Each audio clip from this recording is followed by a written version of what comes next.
And now, Variety Talk with J.Cotto. And now, what's going on, everybody? What's up with the Star Wars dad? What's going on, my bro? My man John and everybody else. Wouldn't fucking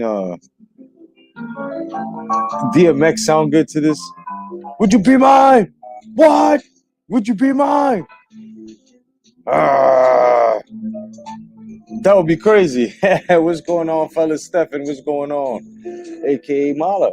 Just getting home. Star Wars dad, no doubt. Back to the grind, brother. Great vacay, brother. Great vacay. I'm gonna be dropping the link later in case anybody want to come on. But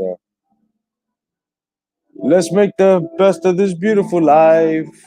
When I give you the link, you start talking the jive. Would you be mine? What? Would you be mine? Would you be mine, nigga? What's going on, everybody? I hope everybody had a great weekend. No doubt, back to life, back to reality. Like to say what's up to the Star Wars dad, my man Mala, everybody out there. If you're just joining in, this is just variety talk, man. We're just gonna talk shit. You just figure I'd start the live. We were supposed to get this late night boxing talk going on, but there was some, you know, how do you say, some technical difficulties coming on J Dill's side. So we apologize. We rescheduled it for tomorrow, 10 p.m. So tomorrow, late night boxing talk will regress at 10 p.m. But for now, it's just variety talk. We're just gonna be talking shit. Have any questions, any topics you want to talk about? We'll talk about. And damn it, I keep fucking getting. Hold on for 1 second.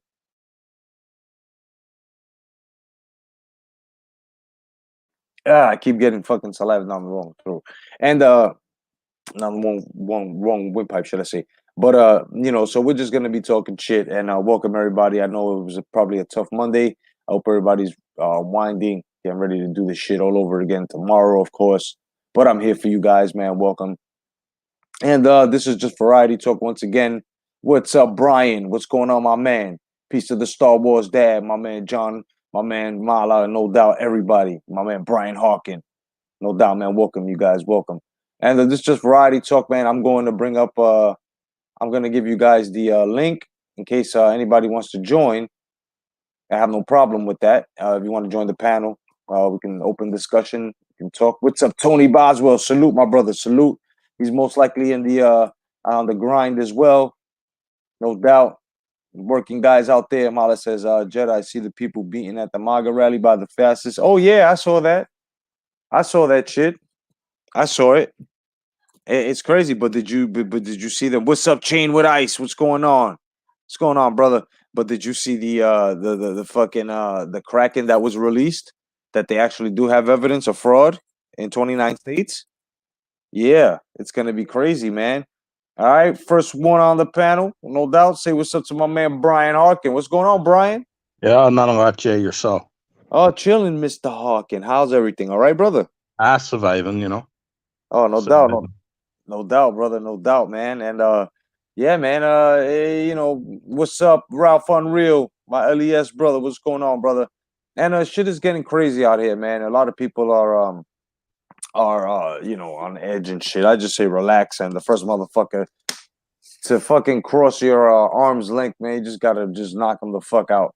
That's it. I like that. I like that. That's the only cure for that fucking liberalism shit. Yeah, But I've been, otherwise, yeah. I've been glued to it over the last week and a half. It's be getting worse. Yeah, I hear that, man. For everybody that's just checking in, man. I want to give a couple of shout outs. Let me give a couple of shout outs. I was gonna do this on late night boxing talk, but I'll do it now. Simply because this was random, of course, and I need fill-ins. No, I'm just kidding. Because I want to show love to everybody, man. So these are some channels that I want to plug you guys into, and I like to say, of course, check my man. What's up, Charles D? What's going on? Will, what's going on, Will?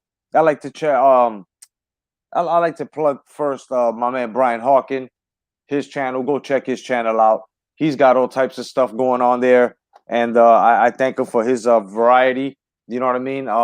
There's a lot of variety channels coming up, and which is good. I've opened up a new door, and I'm glad that Brian Hawkin has been, just basically going all around the board, brother. And I thank you for that, man. Salute. You know what I mean? Also No, want, no doubt, brother. Thanks for your hard work, of course, man. And also go check out my people's 10 players, Ross Clot 222, Johnny's Fight Palace, Mr. Two Hands Up, the Red Glove Militant, the Boxing Librarian, Sporting Icons, Unrivaled Boxing Talking News, Punch Drunk Boxing, the Star Wars Dad, and the Mighty Mazurus, etc., etc. Go check out those channels that I just plugged in.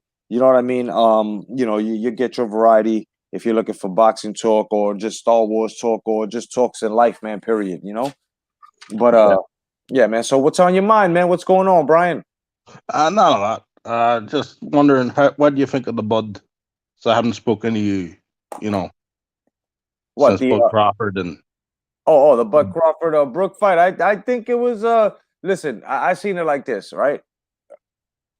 Okay, now we got Terrence Bud Crawford and Spence Jr. Now we can say they have a real opponent in common, right? We yeah, can say that. Okay, so I'm not gonna go by triangle theory, but I will say this: the it has yet to be seen as to the performance that Errol Spence Jr. is going to give us against Danny Garcia. yeah, Yes, I can't say this, but I will go out on a limb. I'll give two of my legs to say this. Terrence Bud Crawford has too many fucking tools in his tool shed for fucking Spence Jr. yeah. Mr. I've been Sheldon, saying what's that for going years. on, kid?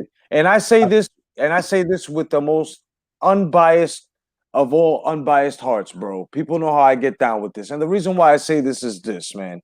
It's not only the activity. It's just Terrence Bud Crawford is on another level to a point where he's releasing power where he's not really meaning to. Yeah, I think Bud is a natural. It's just natural ability. It's not. He doesn't even have to try to impress. He just does. Right. Peace to You know. Electro Jed. What's going on, Electro Jed? It's You like know it's what? like yeah, it's like what Ralph says here. Ralph Unreal. He says Bud is the adjustment king. Yeah, yeah. That's exactly what he is. Right. First couple of rounds, he came out orthodox.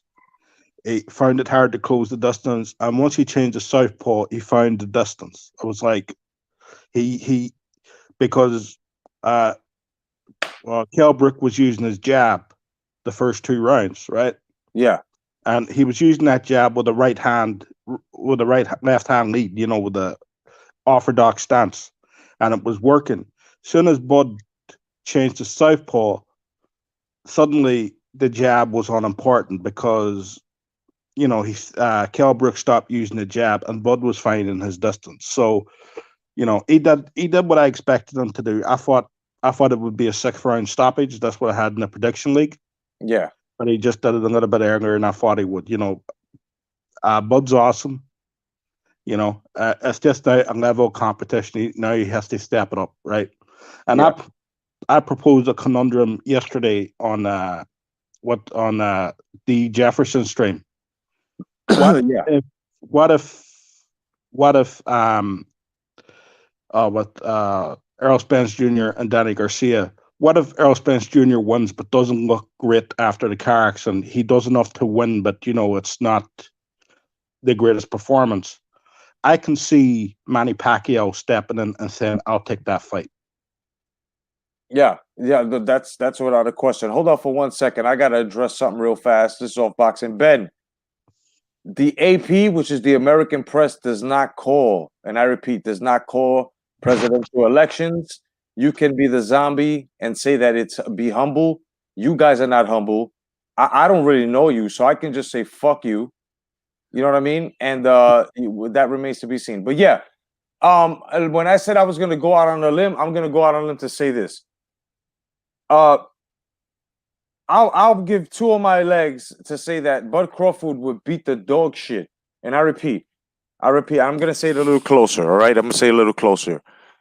Bud Crawford, Baby Hearns, would beat the shit. I'm talking about would beat the shit out of Errol Spence Jr. I don't care about a Danny Garcia performance. I don't care about any of that shit. Cause Danny Garcia, let's keep it real. Let's keep it real. He's where he is. He's a suspended animated fucking fighter. Yeah, Okay? If fucking Spence Jr. beats Danny Garcia, what hill did he climb? He climbed the what? An inactive fucking Garcia? yeah, Really? Are we supposed to put our fucking hands together and say, yay? But now when you look at Terrence Buck Crawford, he's fighting guys that are active. He's fighting guys that have pedigree. I mean, I'm not saying Danny Garcia doesn't have a pedigree, but Danny Garcia is fucking frozen in time. yeah, yeah. You know, Danny, yeah. Danny will put on the same performance no matter what. He'll be steady, nothing too exciting, and that he'll try to land that no look left hook. Yeah, yeah. Yeah, and So, yeah. Yeah, go ahead. but Danny's a solid fighter. That's where I put Danny Garcia. He's a solid fighter. Yeah, I mean, You know. if he loses this one, he's gonna be the fucking gatekeeper, Robert the Ghost Guerrero 2.0. Yep, You know what I exactly. mean? And then Spence Jr. is not gonna fight Bud Crawford, even if he moves up. He's never gonna fight Bud Crawford. I'm gonna tell you guys right now, if he's with PBC, Bud Crawford does not have, and I'm gonna repeat this once again.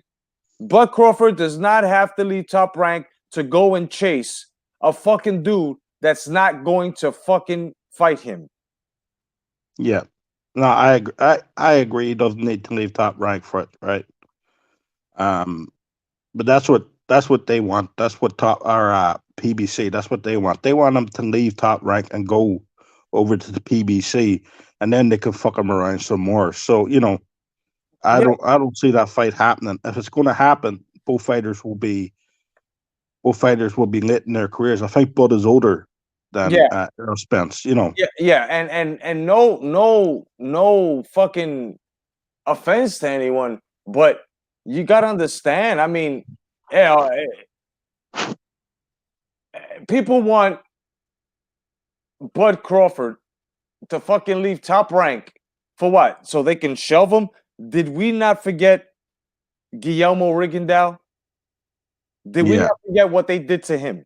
Right? Even though he did it to himself because he went around shopping, right? And he wound up Rock Nation that they shelved him and then he get right. So remember when he did that, right? Yeah. Remember when he did that shit. Okay. So I do. all right, right. So what do you think they're gonna do to Bud Crawford, knowing that he's a threat to their cash cow, which is fucking Errol Spence Jr. If Errol Spence Jr. looks good in this fight, let's just say, right? Now, did anybody put it past him that what if Errol Spence Jr. doesn't look good and Danny Garcia beats him? Yeah. Yeah. I've proposed this conundrum too, and that's something that can happen. You see, this is a fight I can't call because of that accident. I don't Right, know what ship. I don't know what ship Errol Spence will be in, right, right, and I don't think nobody. I don't think nobody knows what ship he could be in. He can look phenomenal. right, He can come out. This is a new lease of life. He can. Sorry, AJ. He can come out new lease of life, and he can look phenomenal. right, Or there's something about him that could slow down. We right. don't know. The one thing I would say the weight drain on Kell Brook, I think it was a bigger factor. You know, Yeah, coming down from 154 because he hasn't fought at 147 in 3 years. yeah, yeah, I think that was a big factor in it. But um, his punch resistance also left. You know, that man's been in some wars where he's taken some beatings, Gelbrook, and yeah, he's some serious injuries from it. And I think it was perfect timing for Bud. Also, we can't overlook that.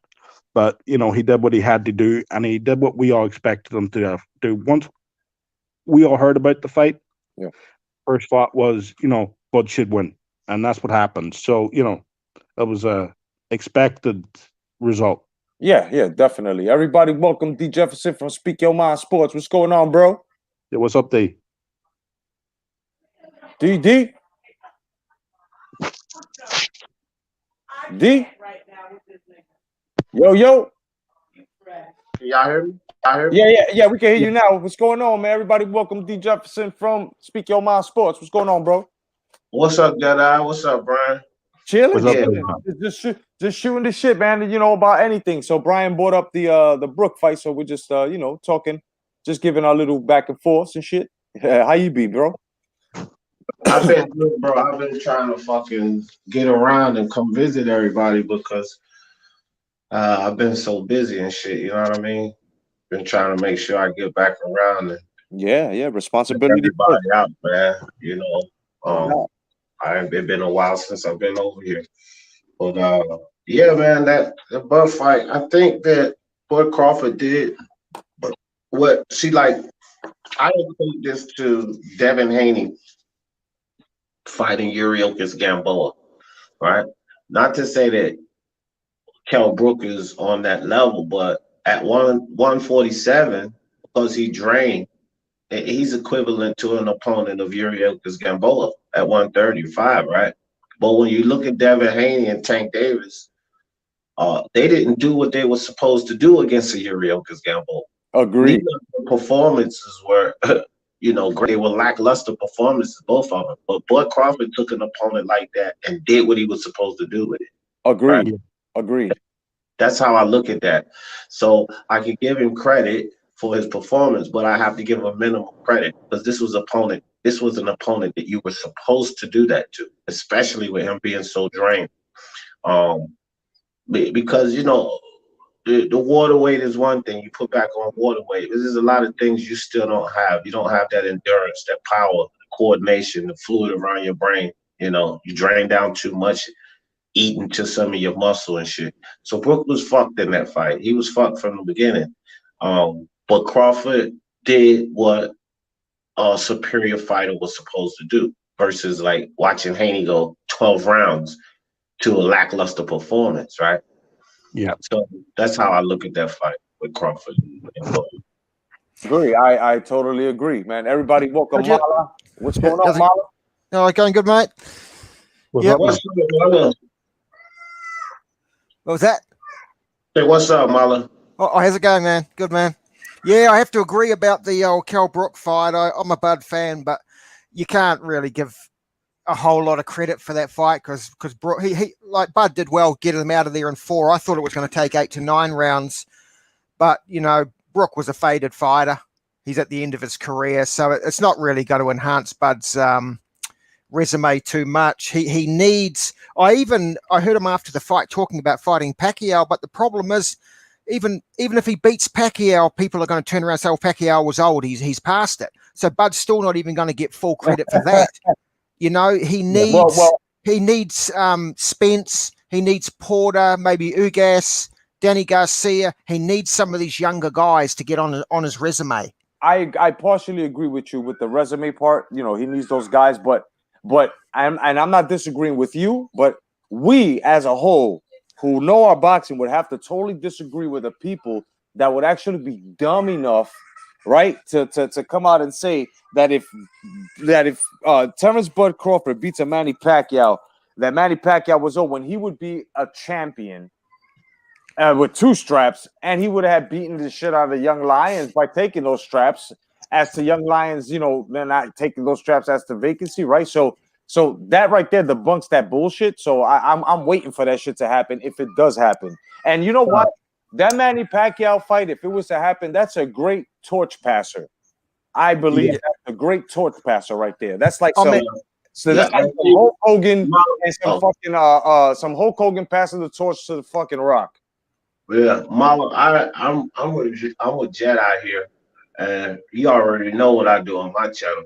I wish motherfuckers would come over there, not trying to give Bud credit. But to me, let me tell you something. He beats Pacquiao, he gets full credit, not even partial or some. I'm giving him full credit. Here's why. Whether Keith Thurman is, like I call him, once upon a time Thurman or not, right? Whether this is the Keith Thurman we have, let's be honest about it. Even once upon a time, Thurman is one of the top guys. He is. Yeah. So because you look at the welterweight division, like who you honestly gonna put ahead of him? You guys, right? No, right? And you don't have a bunch of names after you guys. You got Porter, Spence, Danny, and Crawford. So Pacquiao legitimately beat one of the top guys at welterweight. Therefore, he gets full credit. Plus, this is Pacquiao. He's the endless wonder, like the ageless fucking fanatic. This guy Pacquiao. I I Yeah. mean, I mean, yeah, I agree. Like, I would give him credit if he beat Pacquiao, but you understand what I'm saying? There's an element of people out there that no matter what Bud does, they're going to shit on him. Yeah. Oh yeah. Yeah. Oh, That's yeah. that's true. Mellow, but as soon as they come to Speak Your Mind Sports Talk trying to shit on them, they're gonna get shitted on. 'Cause Yeah, You know. yeah. Yo, Yeah. I feel you, bro. Them motherfuckers get fucking force choked over here, bro.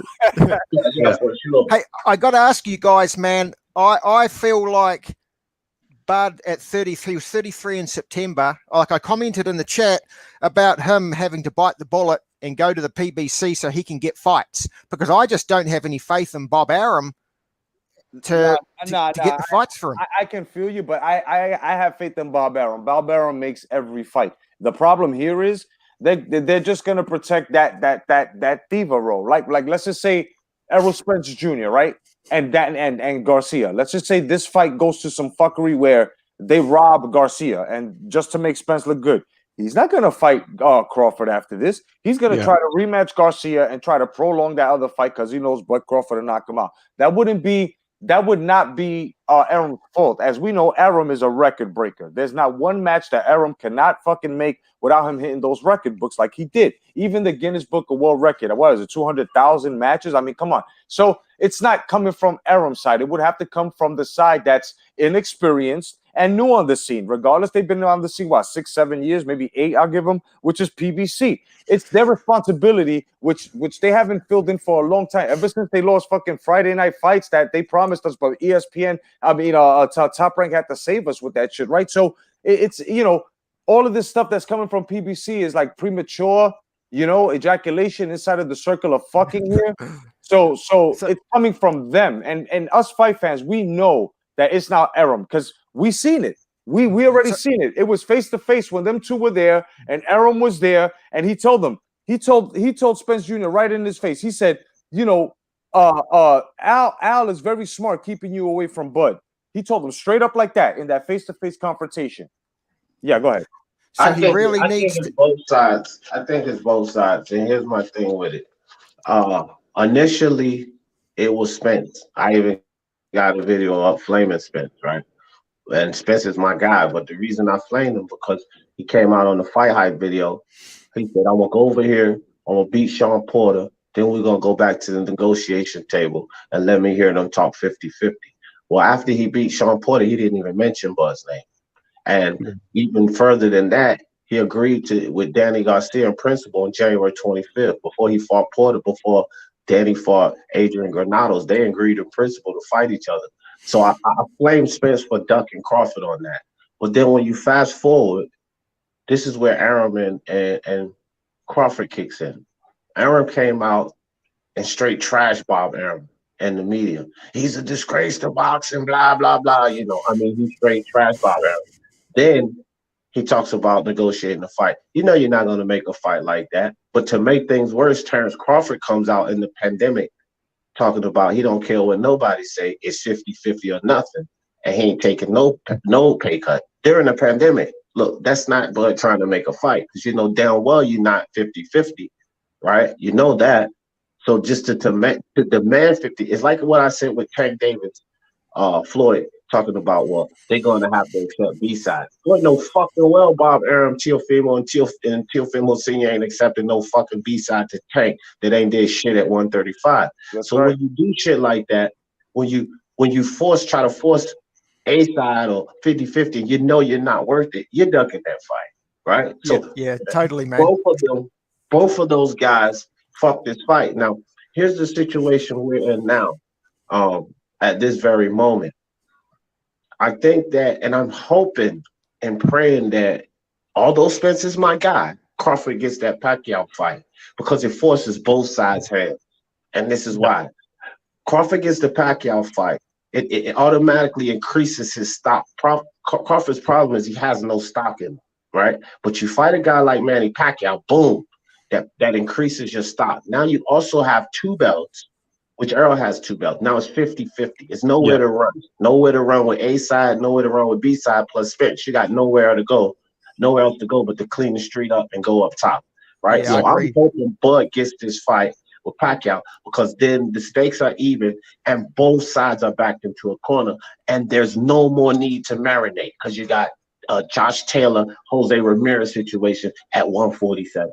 Yeah. I agree with Can I that, just man. say, Yeah. can I just say something about that, right?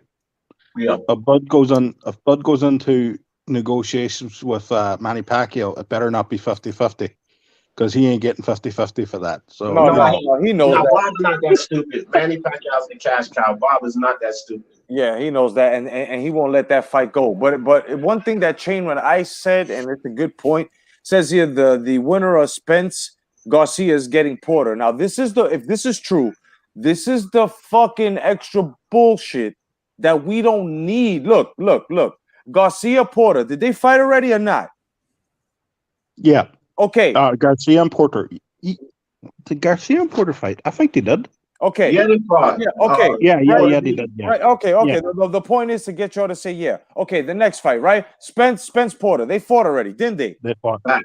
Okay. So what the fuck? What's no. This fight here we don't need right now. What we need after that, after this Spence fight, is either Spence saying, "I'm going to fight fucking Terrence Crawford," or Garcia saying, "I'm going to fight Terrence Crawford." You know what I mean? Yeah. We can't put Manny Pacquiao in their lane, those two, because they speak about it, but they've also lied about it and alluded to it. So fuck them on the Pacquiao thing. The Pacquiao we can only talk about is with Crawford. Yeah, go ahead, Mike. And also Porter is ranked number 1 with the WBO, which is Bud Crawford's belt. So, we could end up. I'd prefer to see Porter, Bud, than Porter fighting Spence again. I like that fight. Yeah, but you know what? My bad. Go ahead, Brian. My bad. No, I just think that's a good test for Spence or for Bud. I think that's a better test than what he's getting at the moment. I think so too, but here's what I'm afraid of with Bud fighting Porter. Bud takes on the fight with Porter. And again, Spence is my guy, and I kind of don't like to say these things, but this is just the facts of boxing. Bud takes a fight with Porter, and Allen and them ease their way into the fucking Manny Pacquiao fight. We never get Spence Crawford. Yep. I can promise you, we never get Spence. If Spence gets his hands on 3 of those belts, we never get Spence Crawford. Like, I'm dead serious. I'm serious too. That's why I'm laughing, because I see where you're going with that, kid. I see the finish line. I see it. They go run. Yeah, because see, here y'all go. Here y'all go with this. Spence gets his 3rd belt, right? Bro, he's going to milk that motherfucker. And Al Heyman, Floyd Mayweather, they're going to try to age Bud. And I hate to say that shit. They're going to try to age him, fam. So he'll take another fight here, and then he's going to have 3 belts. So a mandatory will pop up here. Next thing you know, Bud Crawford's 35, and they're like, okay, let's fight Bud. See, that's that bullshit. That's that bullshit. But here's the thing, D. Bud Crawford is not a beaten up 35-year-old. That's but Tom ain't on his side, fam. Because Spence is too big. Dude can fight at 160. So as Bud gets older, that makes the fight worse for him, Brian. Yeah. Like I know Bud. I gotta interject real fast as to see, because I gotta see it like this. Bud does not. I mean, he's 32 right now, right? He doesn't. 33. Yeah. He's 33. Okay, 33. He's still moving like he's 25. I mean, but Bud is gonna be one of those guys that, since there hardly wasn't any competition, and even it's supposed to be hard for this era, which is like totally easy for the last era, Bud is one of those guys that are like in-ring machine built. You know what I mean? So he's not war torn. He's not 33. I mean, physically, he's not past his age. Maybe his numbers, but he's not past his age. He would have shown this. We all know that he's a late starter, so we're gonna say that Kell Brook put hands on him. We also got to see that Kell Brook is also declared in this era, as being a vet. So you know, we can say that Bud Crawford has much more experience than any of these welterweights except Manny Pacquiao right fucking now. Because he's what's up, Haplo? How you doing, brother? So if it comes down to really measuring, as to how far Terrence Bud Crawford could go, Terrence Bud Crawford, I say, has a good 6 more fights in him, which will probably be about 2.5 to 3 years left. Yeah. Now, I actually agree with that, Jedi, but here's my problem with Bud Crawford. Like you take out older athletes, whatever, basketball, boxing, whatever, right? And when you get into your mid-30s, and this is pretty much basic, certain attributes you start to lose, like speed, timing, reflexes, shit like that, right?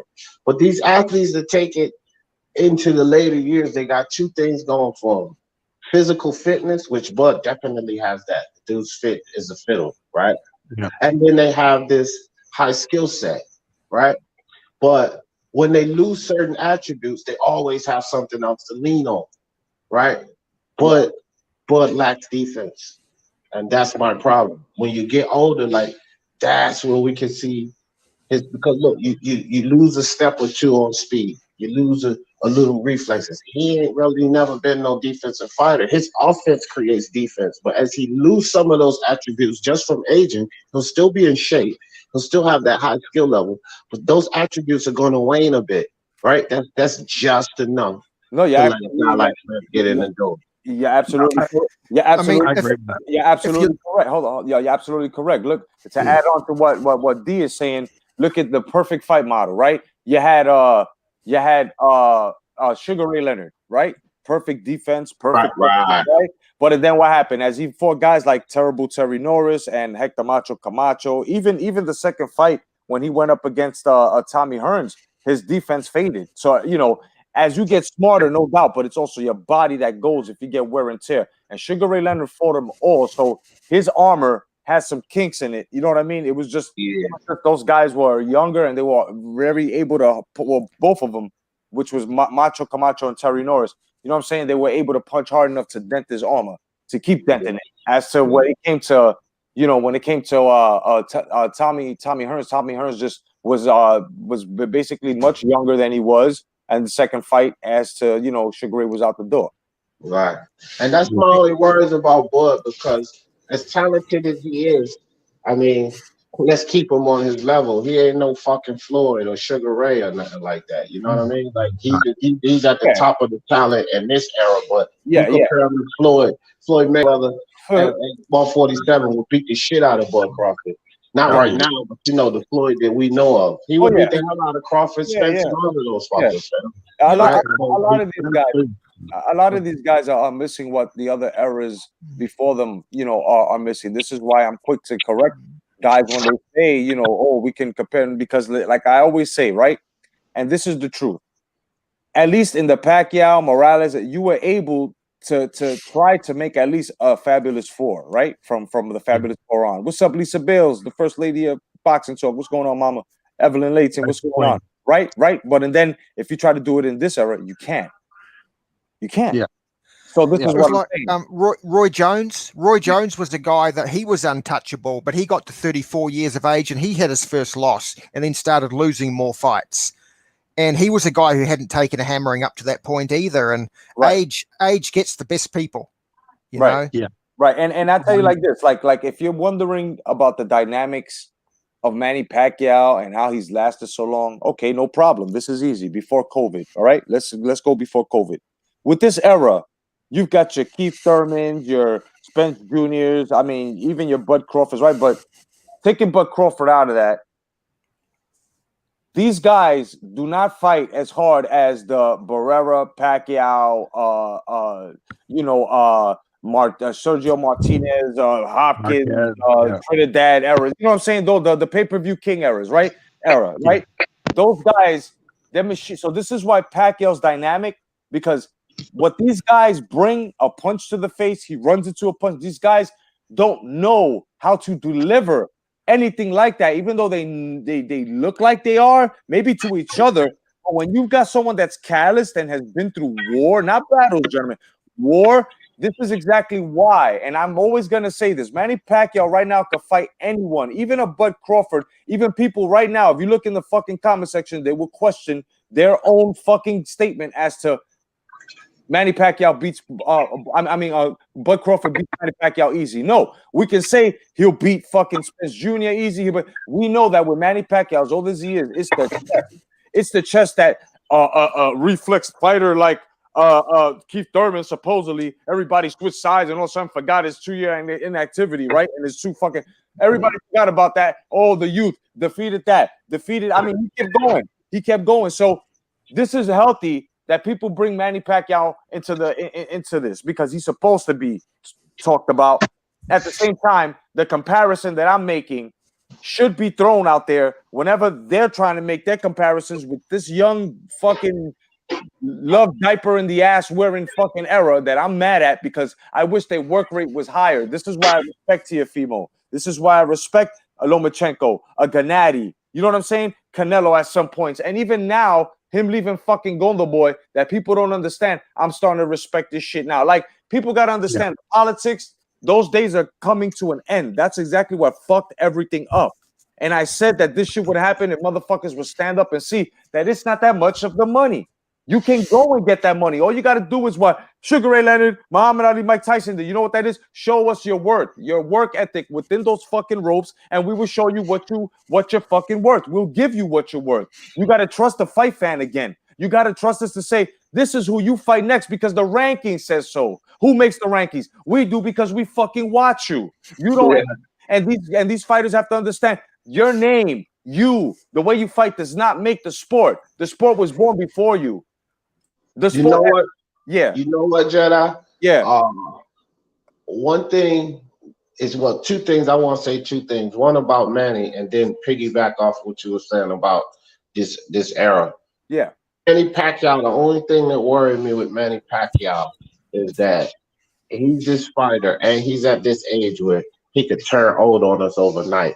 It could be just that fight. And it could be any fight, like his next fight. And it's like, fuck. Yeah. You know what I mean? So that's the only thing that worried me about Manny Pacquiao.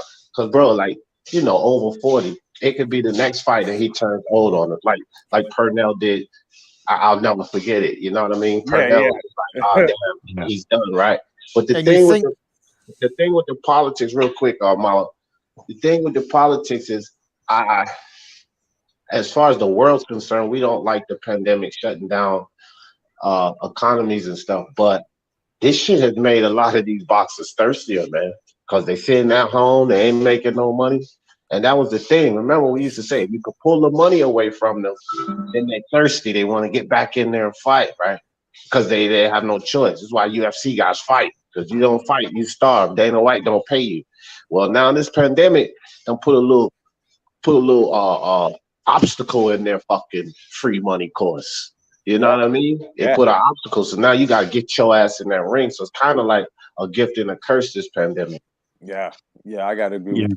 And what were you gonna say? What else were you gonna say as well with this era? No, that was it. I was just talking about the politics, but that was Marla that was gonna say. Oh, okay. Yeah, it was interesting. Jeff Horn. I mean, when you look at Horn, he gave Pacquiao a hell of a fight, and Bud destroyed Horn. He made him look pitiful. Mm-hmm. So Bud. I would not be surprised if Bud got in there with Pacquiao and was too much for him. Go ahead, Brian. Go ahead. Sorry. I'm not a big believer in triangle theory. I never really have been. Like what one fighter did, because on different nights, fighters can feel different ways. Different styles. Styles make fights. Yeah. So I'm not a big believer in a try. I never have been in try. Well, he beat that guy up, so he should win. History has proven a lot of times that's not the that's not the case. Yeah, but I'm not just looking at that though. I'm looking at style as well. I mean, it's a measuring stick. You look at Bud can crack. He's a good counter puncher. Yeah, it's a measuring stick. Yeah. The thing with Jeff Horn, and I know you from Australia. I was back out there, Marla. I think anyway. It sounds like it. New Zealand. New Zealand. Okay, good. I can say this freely. Jeff Horn can't fucking box. Like, but he ain't a great boxer, right? He muscled. Look, think about this, guys. He went from Manny Pacquiao to 160 pounds. He muscled and Brahma bulled Manny Pacquiao. And the whole thing, like, I agree with Brian, style may fight. Pacquiao has this style that gives Bud Crawford's problem. I'm going to tell you that shit right now. The way he slips under and come up with that jab and shit, bro, nobody does that. So, Yeah, exactly. Pacquiao has seen Bud and Spence. He's seen fighters like they ain't never seen shit Exactly. like Thank Pacquiao. you. They've Thank never you. seen shit like Pacquiao. Thank you for saying this, bro. Thank you. See, now you sound. Thank you so much. See, this is what I mean, and I'm so fucking happy that my man D said it, bro. Everybody, go check out Speak Your Mind Sports. My man D Jefferson. You know what I'm saying? Look, I say this all the time, D. I'm like, Manny Pacquiao has already seen, like when he was fighting a Keith Thurman, I say he's already seen a Keith Thurman style. He's already, you know what I'm saying? He's been in there already with them. It's a test for them, not a test for him. Thank you. Yeah, Exactly. sure. They gotta figure Manny out, and figuring Manny out ain't like figuring no fucking Brook or Khan or Porter. No, Manny's a hard puzzle to crack, man. He's been anybody. Manny's the grandmaster. He's the grandmaster. You see the size of his fucking calves? Yeah. He got power. That motherfucker got power. Them big guys got them calves. Them shit's the size of my head, fam. That guy got bigger calves than Wilder.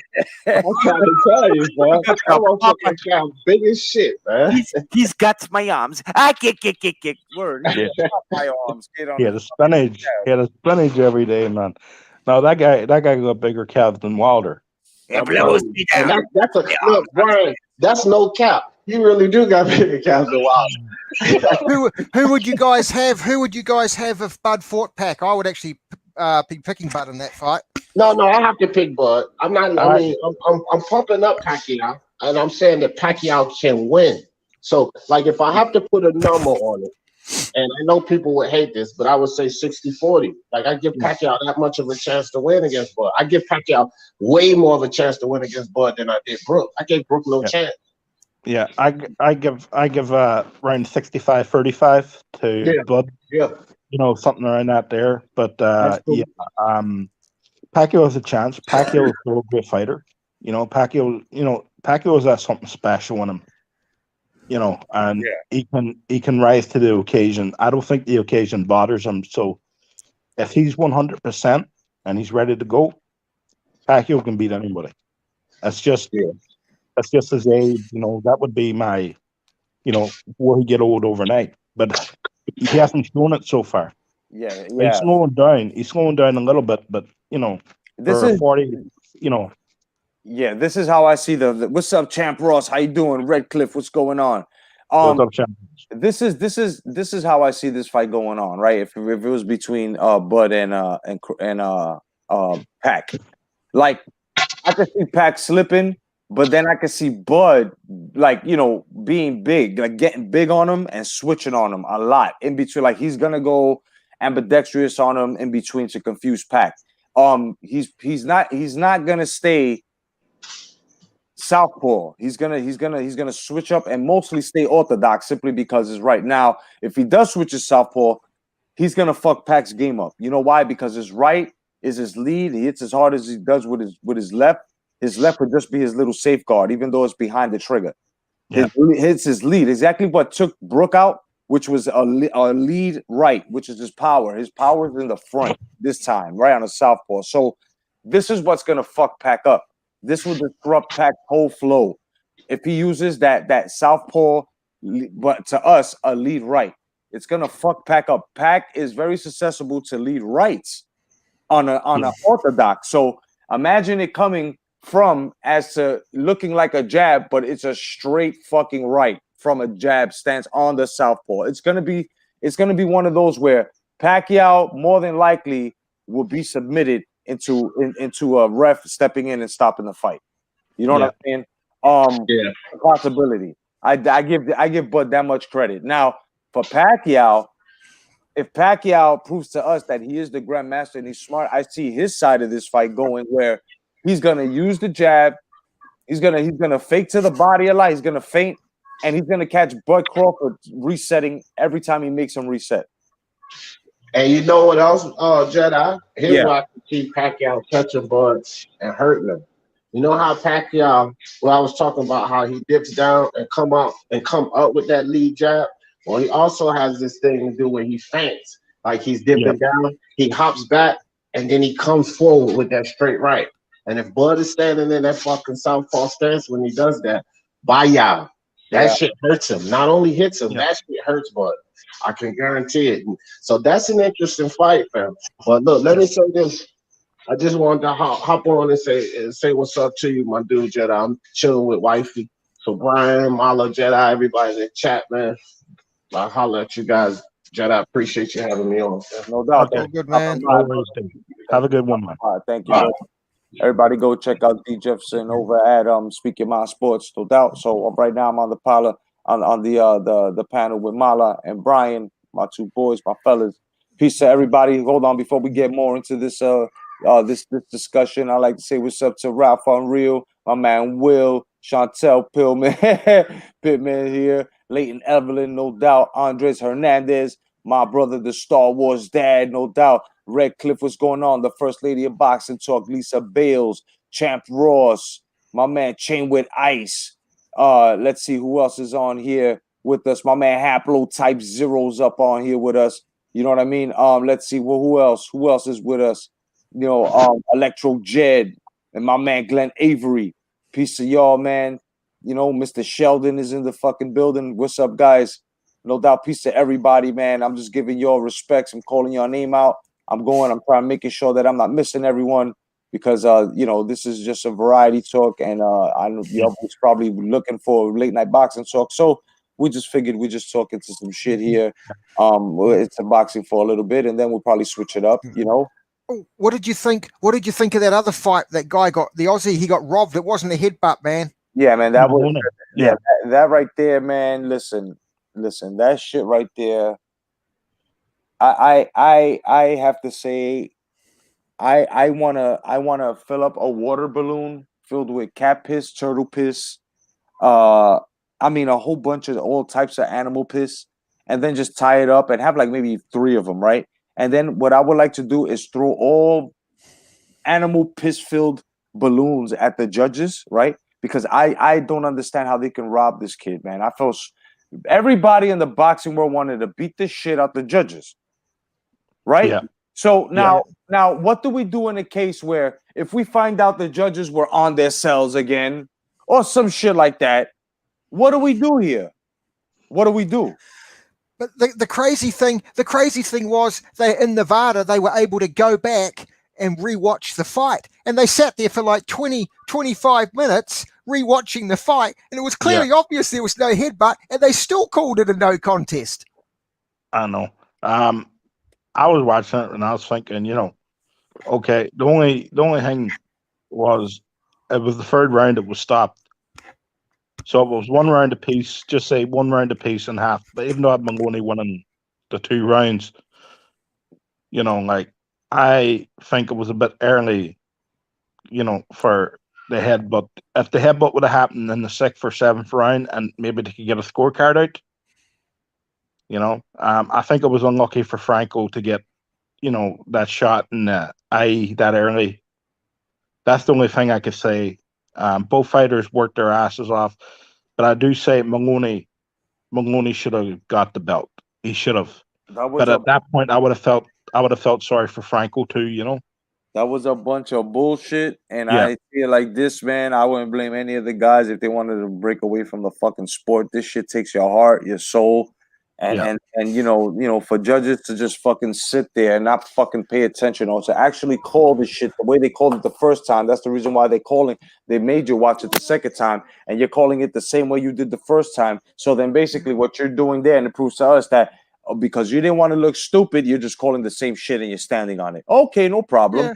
Well, no problem. Yeah. Well, you know what? When we call you out the way we're doing right now, right, and other people do it, don't say nothing. When motherfuckers start cracking you over their head with their soda bottles that they bought at the fucking at the event, don't fucking say nothing. You know why? Because you're a piece of shit and you're fucking up the sport and you're fucking people's lives up. As for those fighters that are in there, you know what I'm saying? These guys didn't get punched for nothing. These guys didn't get, you know what I'm saying? Like, do you not know that their fucking life is in your fucking hands too? You fucking idiots. Yeah. Do you not know that you can cause these guys to fight again, And these guys are fucking wind up punching each other aggressively, taking shit out on each other when it really should be you fucking pencil neck geeks, right? And these guys wind up fucking each other again when their lives and their health can be prolonged to fucking further themselves into other fucking more important matches than to rematching each other because they have to prove to you fucking scumbags. Yeah, I mean, what This they could was have a done, rematch, what they could have done was given him the belt, but then said we'll have a third fight. Yeah, So, that's what they could have done. This was already the rematch, so I just think the way it ended was unfortunate for both fighters because I think at the end of the day, I think it would have been probably the fight of the night on the card. As a fight I wanted to see, probably the fight I wanted to see that I thought would be competitive that whole night. So the way it ended was unfortunate, but yeah, Maloney should have got the belt. I do agree with that, and have a third fight, but that's pausing both guys' career. It's fucking disgusting, bro. It's disgusting. Yeah. And what's up, Tommy Donnie? What's going on? Tony's Reviews, what's going on? You know what I'm saying? It's just gross, bro. It's gross when it's the politics. I don't see why they fucking passed it. Like I said, this was just negligence. Because if you really look at the other guy Maloney was fighting, what reason would they push this guy, right? So this was just negligence, and then so they won't look negligent. They just called the same shit they called for the first fight the second time around, and it's fucking bullshit. Fuck these judges. Fuck them. Fighters, listen. Not only do you have pressure on the other side, you got pressure now where now your fights, you can't let it go to the judges. You got to be Berlanga. You got to fuck niggas up now. You got to be a bud. You got to be somebody where you're going to have to come in with devastating power. Ryan Garcia, Devin Haney, fucking Tank Davis, get your power up, son. Start knocking motherfuckers out because y'all ain't gonna. I'm telling you, y'all gonna get robbed and y'all ain't gonna like it. Did you see Robert Bird on the phone to someone? Like, who the fuck was he calling? Like, like that's what I was thinking. He was on the phone. He was on the phone to someone while another referee was looking at the freaking screen. I'm thinking, who the fuck are you calling? Like, who fucking fixed this fight? That you want to see if you can change the decision. Yeah, it's fucking. You know what I mean? Like, that's what I was thinking at the time. Hell yeah, fucking. And that's something nobody's brought up. That he was on the freaking phone talking to somebody while another referee was looking at a replay. Yeah, fucking John, Star Wars dad says, "Thank God boxing don't have BLM printed everywhere like basketball, etc." I agree with you, brother. Have to agree with you, definitely. Yeah, but fucking Bob Arum went off on them. Like he went off. He did. And I'm glad that he did. That goes to show you that Uncle Bob ain't down with the fix. He ain't down with none of that shit, and he's real. And people, who are talking shit about him just because your so-called favorite promoter ain't fucking stepping up like Uncle Bob does, and you're just too blind to see it because of your fucking bias, your hate, and your fingers in your ass, then that's your problem. But Vegas has always been fucking corrupt. You know what I mean? Since the sands of fucking time. And they're always going to be that construction paper that's wiping your ass. They're always going to be that. Yeah. You know what I mean? They're always going to be that. They're always going to fuck shit up. They're always going to take fucking pride from champions that deserve to be legends, even though we make them legends, not them. These guys are like fucking unwanted fucking heat boils in the summer. You know what I mean? Yeah. You're having a nice day.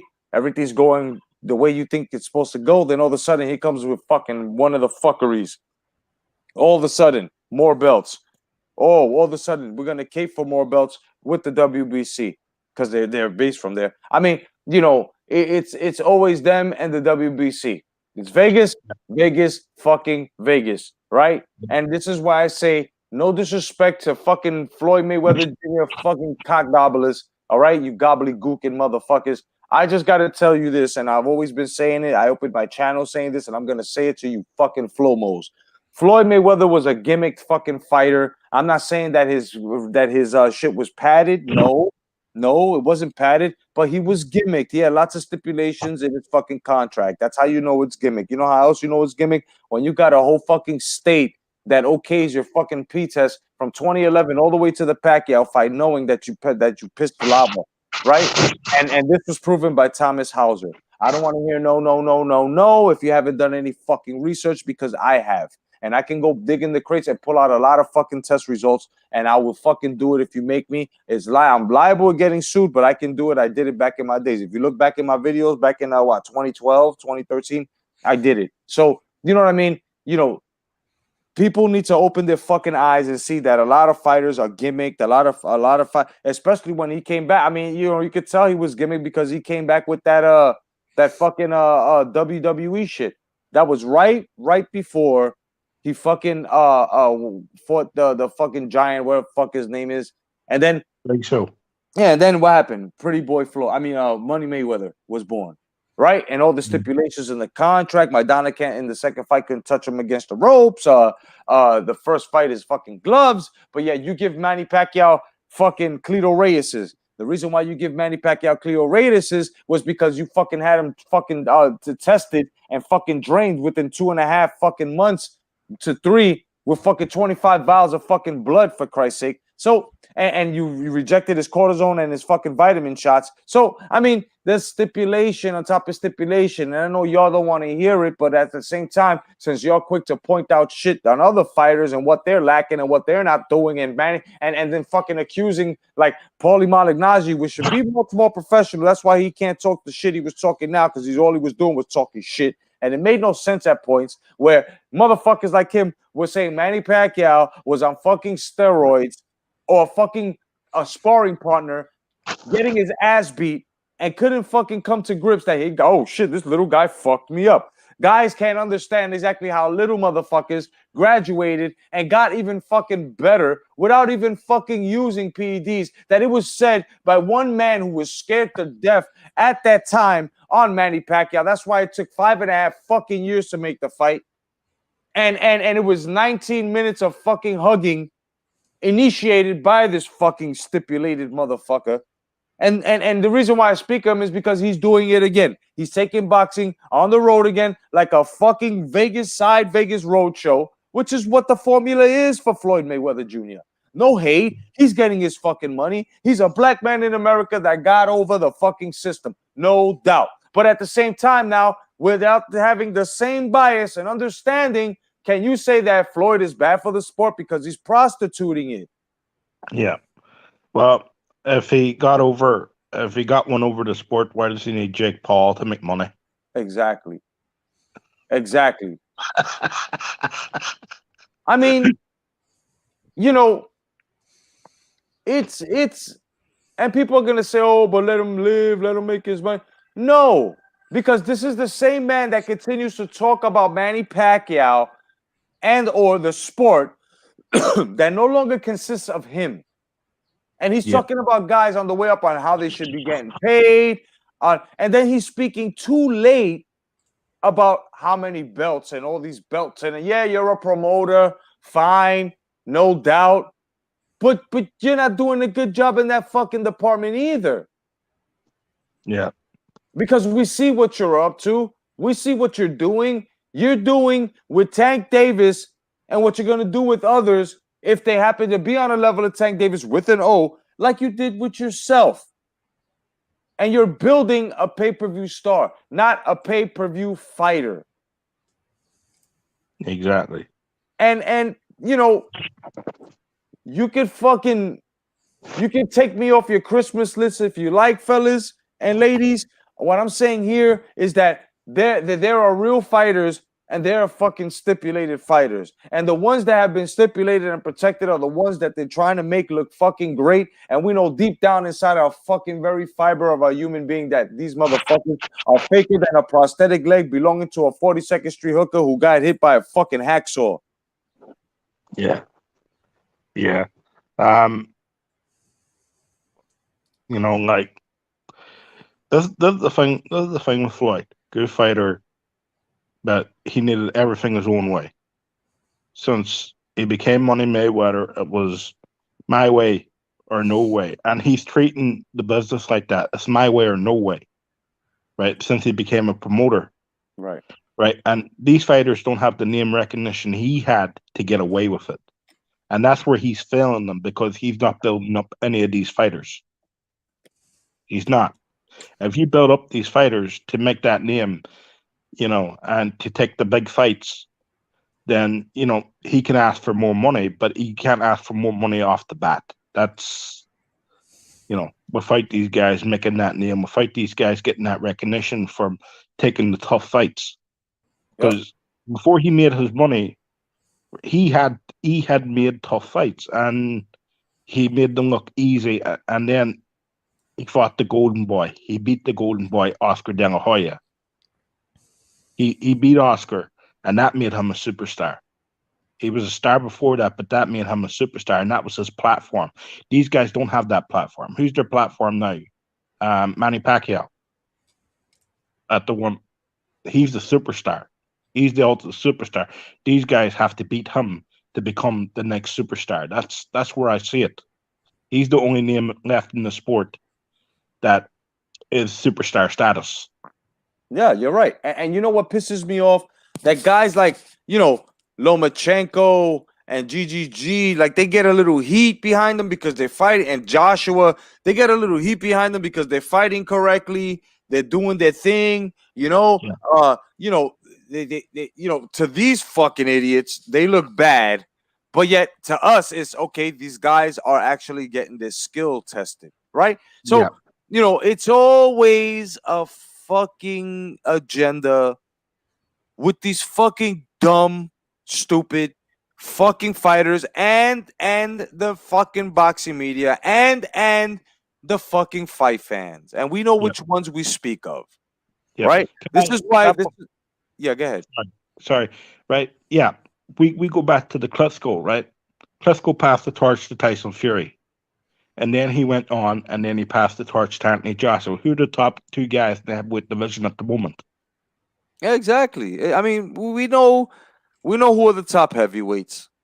We know who are the top lightweights, light heavyweights. We know the top cruiserweights. We know all that shit. The problem here is that guys, and this is omitting the heavyweight division and the cruiserweight division and the lightweight division. This goes to like the fucking super middleweight all the way down, right? In some instances, the 147 division, but a whole lot of instances with the lightweight and below.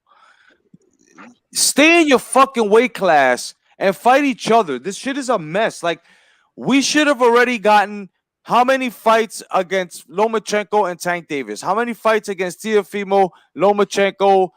Well, they fought. So, Teofimo, Tank Davis, Haney, right? These guys are supposed to be fucking seeing each other, and they don't. But then they want to talk shit. I'm talking to fight fans. They want to talk shit about Hike the Macho Camacho, Ray Boo Boo Mancini. You guys didn't do what they did. Even a Marlon Starling, you guys can't even talk shit about a Marlon Starling or Michael or fucking what's his fucking face, man? Shit, man. Oh, that fucking Cool in the Gang looking motherfucker. Oh yeah.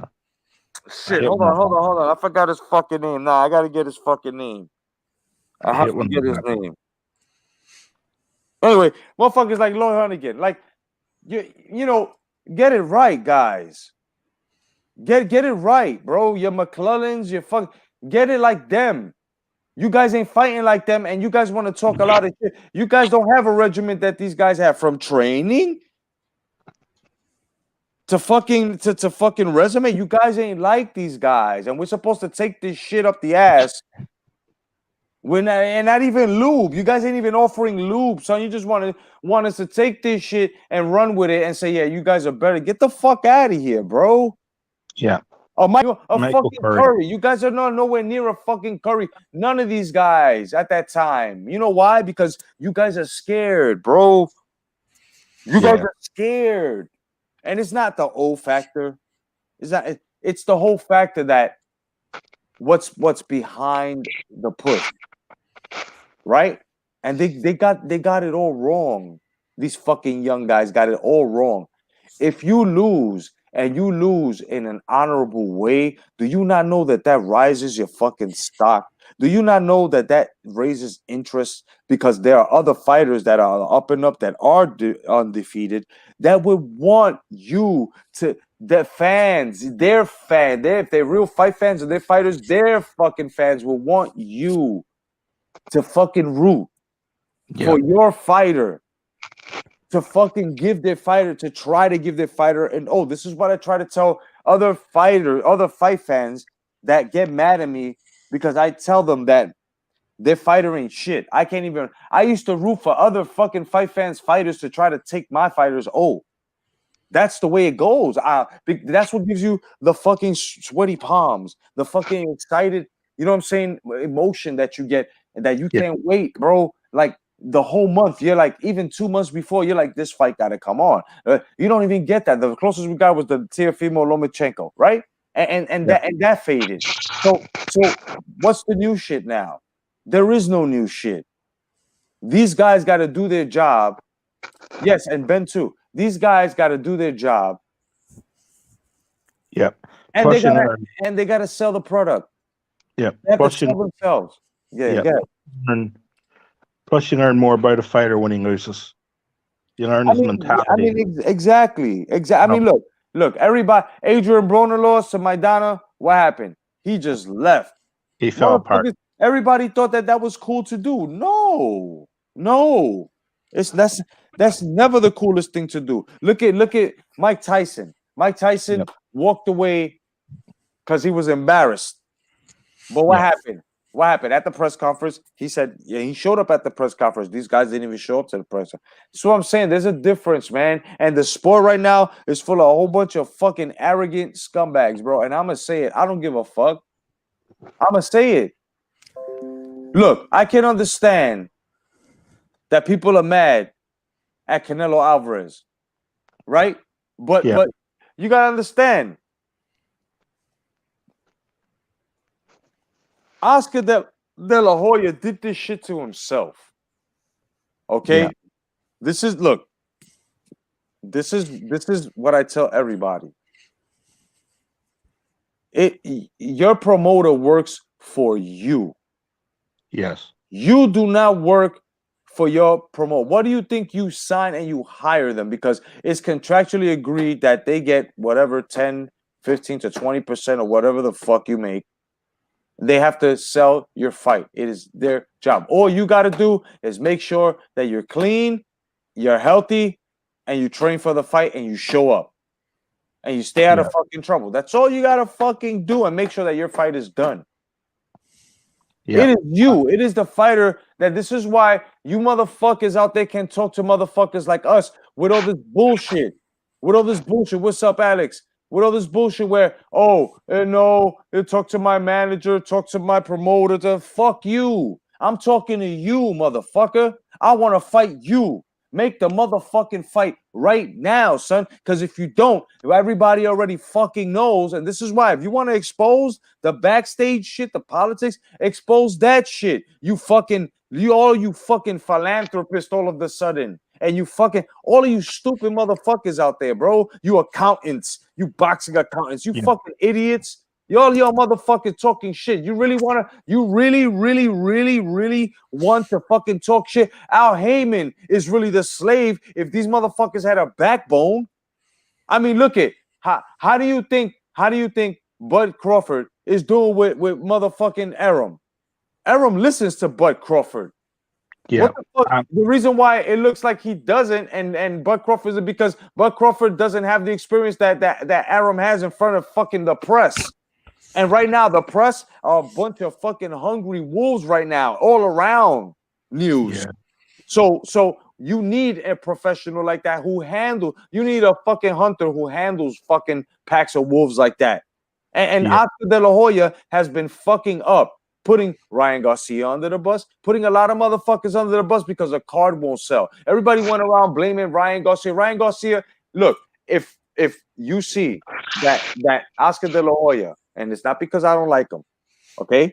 It's because Oscar de la Hoya has been bringing problems to boxing ever since he took it back. Well, ever since he gave it to Schaefer, and Schaefer had almost fucked it up. You know what I'm saying? But you gotta understand, when you see a promoter like this having problems with his cash cow, then you got to ask yourself, how stupid was I to go around and say, "Oh, shut the fuck up"? Everybody else that was talking shit about Oscar De La Hoya ain't doing shit for me. I was like, do you feel stupid now? Fuck biting the hand that feeds him and all that bullshit. No. Wait one fucking second here. Let's not forget, and I'm not bringing up his past, but let's not forget here that if a person has a habit, yes, they can break that, but they will always have a habit. So maybe his other habit right now is hiding shit. Yeah. Like money and contracts from Canelo Alvarez, which is what he's done. Canelo Alvarez hasn't even seen the fucking contract that he was supposed to fight fucking Gennady Golovkin the third time. Yeah. Here, can I say something about Go ahead. Oscar De La Hoya, if I may, please? Right. Golden Boy Promotions. Were they really Alvarez's promoters? Because apparently they, at the point where they signed that deal with the Zone, they couldn't even sanction fights. Apparently it was up to the Zone to sanction the fights. You know, they had the final word on opponent. See, let me smooth out. See, this is why people should have listened to me a long time ago. But I guess people were rolling with big numbers on channels. So listen, guys. The reason why this shit is going the way it's going with these guys is because, what was it that you were saying, Brian? That that Golden Boy Promotions couldn't even sanction fights because it was up to the Zone. Right. The Zone had the final word on Canelo's opponents. Right. Final word. Notice that. Hold that right there. The Zone want the final word. The reason why this is happening with those guys is because I was the only one to say it. And I'm going to say it again, if you guys remember. I said,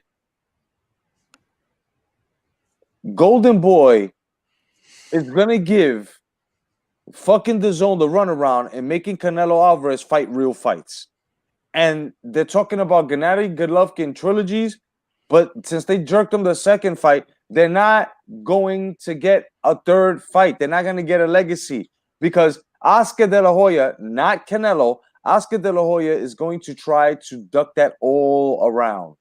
Now, of course, Canelo was down with that because Canelo didn't attest to that. He didn't, he didn't just fucking fight against it. He didn't even know. He didn't even mention anything. The only thing he said is, "I haven't even seen that contract yet. I know that it's already drawn up. They have it, but I never seen it because Oscar De La Hoya agreed to it. That's why they gave him the 365. It's a bunch of bullshit. What's going on? And people over here, Oscar De La Hoya was snaking, and I think the reason why he didn't tell Canelo Alvarez about the third fight was probably to take from that already given advance. This is why I say, look, when they got that deal, it goes deep, man. It's in the rabbit hole. You guys got to look at the way things were done. First of all, look at what happened with Gennady Golovkin and Loeffler. Loeffler was down with this shit. Any promoter in his right mind would not have thrown his fucking fighter into the fucking flames, okay, and into the way of a guy who just tested positive for clenbuterol, son. So now we know how Canelo Alvarez stood at the 155 fucking weight class, that ghost class, right? So Loeffler agreed to it because he heard 40 million. Now his 20% out of that 40 million is pretty healthy, plus probably what these guys gave him under the table in order for them to convince Gennady Golovkin, to convince Loeffler, to have Loeffler convince Gennady Golovkin to sign, right? So Gennady Golovkin from Uzbekistan from Kakistan has never seen money like that large, bro. That was his highest payday. What did he do? Okay, yeah, totally blind to him. And that's fucked up. This is why he got rid of his corner. You got to see these steps that happen after this. Loeffler was down with that shit from the beginning. Oscar De La Hoya, Snake, because now ask yourself this question. Had Gennady Golovkin won, which he really did, this is why they needed help making sure they did this, because they was going to make Canelo the star of boxing, the face, and it's not working. Now after this... I'm going to jump, Jedi. I got to go get some tea, you guys. All right, Mala. Yeah, good having a good chat, man. All All right, Later, man. I'll see guys. you later. Have a good Yep. one, man. Sweet, mate. Now after this, I'll tell you right now, expect Khalid Plant. Khalid Plant wanted this fight. It's kind of funny how everybody was saying, "Oh no, Khalid Plant could have taken the fight." Da, da, da. You don't understand. Regardless, the guy didn't fight and he worked out and he trained. Your body still has to recover.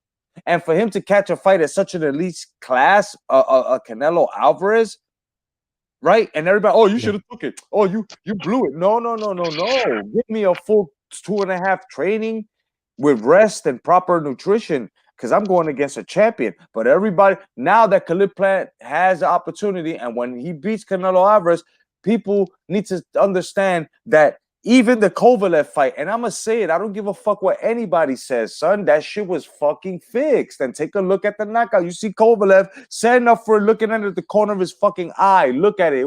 It was too much of a perfect Mike Tyson's punch. Canelo Alvarez ain't like that, bro.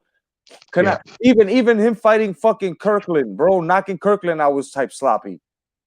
Yeah, that shit was photo finish, picture perfect. Take a look at it. I don't give a fuck. And Canelo did it to himself by trying to be down with the boxing entertainment that they try to bring us. I'm sorry, but this is where boxing was going. Yeah. What's his freaking name? I've seen him take better punches than that. Oh, what's his name? Jeez. The first guy you said, not Kirkland. Alvarez. Yeah. Or no, not Alvarez. What's his name? I'm just saying, like, yeah, every time I bring that up, people don't want to look at that.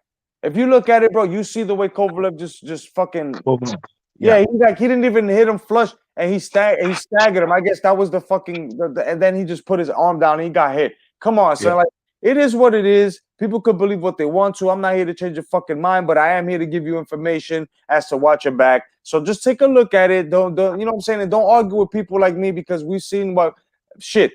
And I could throw Brian into it because Brian watches shit from the old school. You know what I'm saying? A piece of my man Ron Franklin, aka Ron Simmons. You know what I mean? Like, you know, you gotta see, man. We've seen things that you haven't seen, and we were always right about it. And the fuckeries now where they trying to everything is false news, false information, false this, false that. Everything is fucking false. So don't you? But if you believe everything else is false, won't you believe that this shit will happen in boxing? Of course you should believe it. Of course. But I'm not here to change your fucking mind, and neither is Brian. Yeah.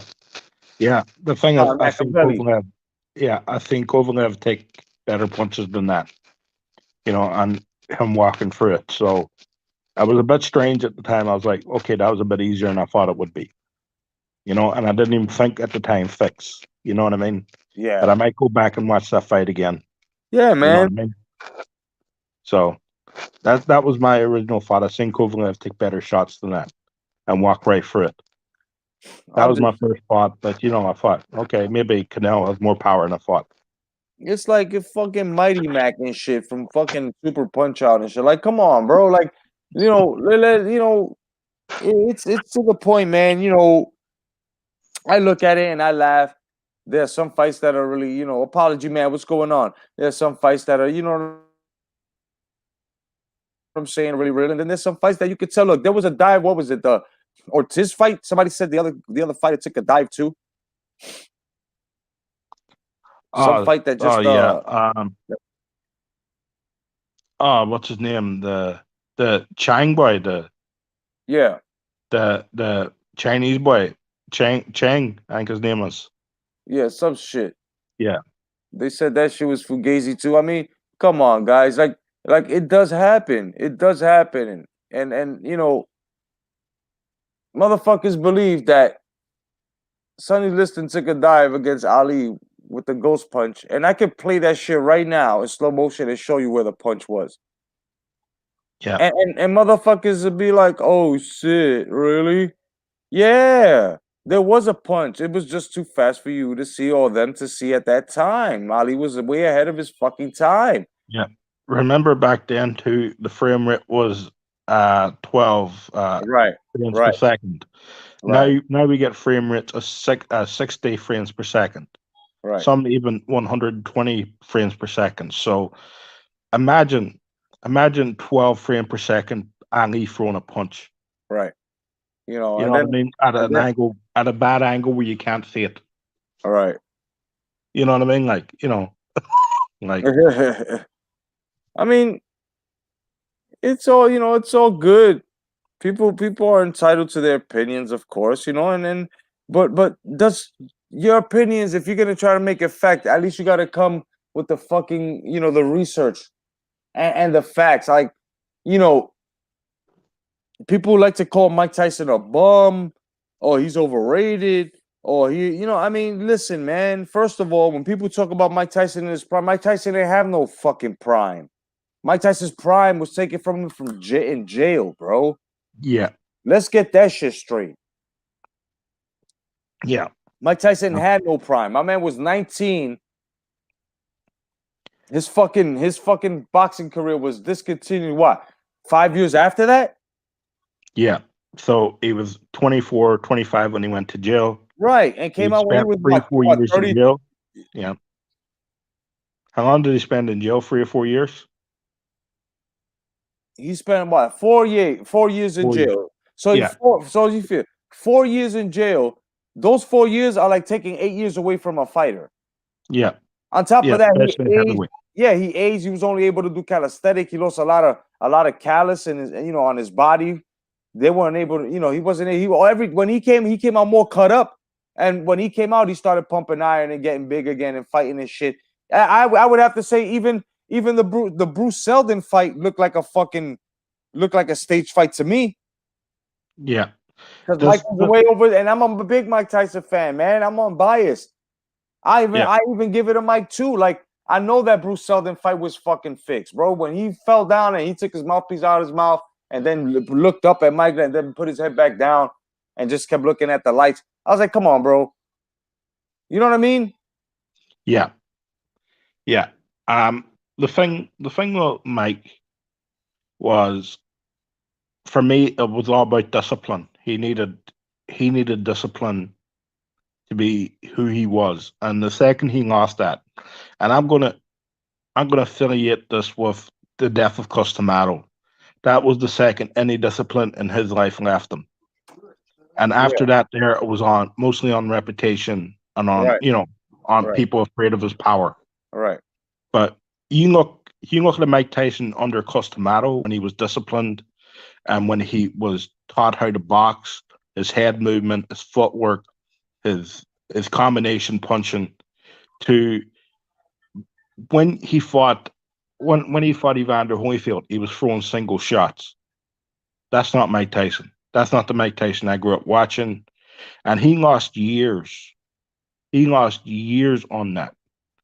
4 years in prison for a heavyweight is terrible. Like, it's not, that just takes away. Just imagine the training he missed out on in them 4 years. Yeah. You Yeah. know, just everything he missed out on. And even at that there, right? Even in jail, there's a certain amount of discipline, but it's in the wrong area, because your discipline should be based on training, Yep. on boxing. That discipline was more based on just being told what to do, when to do it, get up, sit down, when to go to, Well, like, right, so he was on lockdown for mostly all the time, so he was like yeah, by himself. He was getting visits and shit, from stars and shit and stuff like that. And then, I mean, as soon as he came out, he started hanging out with Tupac and shit. I mean, look, Mike Tyson's Mike Tyson. I'm just bringing him up because of the example that I was bringing up, right? I mean, yeah, look, if we look, let's talk about Deontay Wilder now, okay? yeah, It's about time that somebody start talking about this shit. What yeah, Deontay Wilder's doing, look, no disrespect, but since you're looking like it, Deontay, you're going around here making yourself look like it. I'm gonna call you exactly what you're looking like. A big fucking dummy, bro. You're looking like a big fucking dummy, bro. First of yeah, all, what you're doing, you let's take at the demographics, since you like to talk about, racial, skin politics. Let's talk about that. Okay. You're not really a king and you're not really thinking like one. Because with the bullshit rhetoric that you're going around, okay? Oh, you got the right one, baby. The bullshit that you're going around with as a black man in America can make you're a rich black man in America. And if it's so dangerous as to what you're saying, as to they want to take everything that you make, they don't, then why are you going around making yourself liable and susceptible to lawsuits, multi-million-dollar lawsuits as to slander, as to racial epithets, right? Yeah. Also endangering the welfare of your own children. Because and let's keep it real here, when we're speaking of people in your caliber as to big money, you do not know exactly what people will do, no matter how professional they look, no matter how unprofessional they look. Meaning, no matter if they come from the streets, they still can be dangerous. No matter if they come from the corporate world or they look like they come from the corporate world and they have a mind, they can be dangerous too. So, my whole thing here is you need to calm the fuck down, shut the fuck up, work on your boxing. Don't worry about your fan base. Those that are true to you will stay by your side and tell you that what you're doing is you're going to wind up broke with no, and I repeat, no stock. You're not going to be able to sell yourself. People would not want to work with you because of your racial fucking rants and making everything racial. You will have no friends because you don't have them now. Because if you did, they will be telling you the same thing I'm fucking telling you as a fight fan. Yeah. You have to stop blaming, and at the same time, let's go back into the skin politics, because there's a lot of contradiction in your closet, cousin. So I was going to mention this. Yes. I was how going to mention this. how is it that you got JD's, right? A so-called white man, right? Because you and your following are about the black man, but yet here you stand bearing false witness to thy brother, right? Mark Breland, Yeah. saying that he fucking poisoned you, I right? know. Right? And then at the same time, because before we even get into that, people in the comment section and people on the panel, which is my friend here, Brian, Yeah. who actually had Deontay Wilder, and this is something nobody's talking about, who had Deontay Wilder winning some rounds in that second fight. Uh-huh. Mm-hmm. Yeah. Who had Deontay Wilder winning some rounds in that fight? I remember some people saying they had Deontay Wilder 4 rounds. Am I lying here, Brian? Nope. Right? So if you were up, and if the same people had him up 4 rounds, 5 rounds, and all of a sudden it crumbled in front of you that day, how the fuck is it months after, almost months after, you 6 can months. actually sit there and say, how many months, Brian? 8 months. 8 months. 8 months. 1, 2, 3, 4, 5, 6, 7, 8. Okay? February to October. 2 times 4. Yeah. 4 plus 4. You know what I'm saying? Like 8 months, and you guys still, and nobody took a look at that. The same motherfuckers that had Deontay Wilder winning up on the scorecards are gonna come out and say that Mark Breland actually poisoned this man, and I felt wobbly. I forget the fuck way out of here on a rocket ship with Elton John, with fucking Benny and the Jets in them. Motherfucker, who you think you talking to? Yeah. I went easy on Wilder until he threw Mark Breland under the bus. And I mean, like, until he came out and said, disloyal trainer. And I'm like, Jade, you talk about something in Things Globes. When Jay Diaz in Fury's, wasn't he in his Fury's dressing room when he watched him put on the gloves and all? when he watched him put on the wraps. What's even So- more fucking interesting, Brian, is that this fucking big dummy is gonna come out and fucking say that it was the gloves as well. I know. So Everything. It's so everything. it's the gloves. It's so you're just running with everything that everybody said on YouTube. Okay, okay, not a problem. But you're not a problem with us, but you have a problem. That problem here is that that's already been debunked. The glove gate, bang, fuck them, dead. The fucking now that I listen, you guys want to still be mad. Look, Wilder, be mad at the towel, not at the man who threw the towel.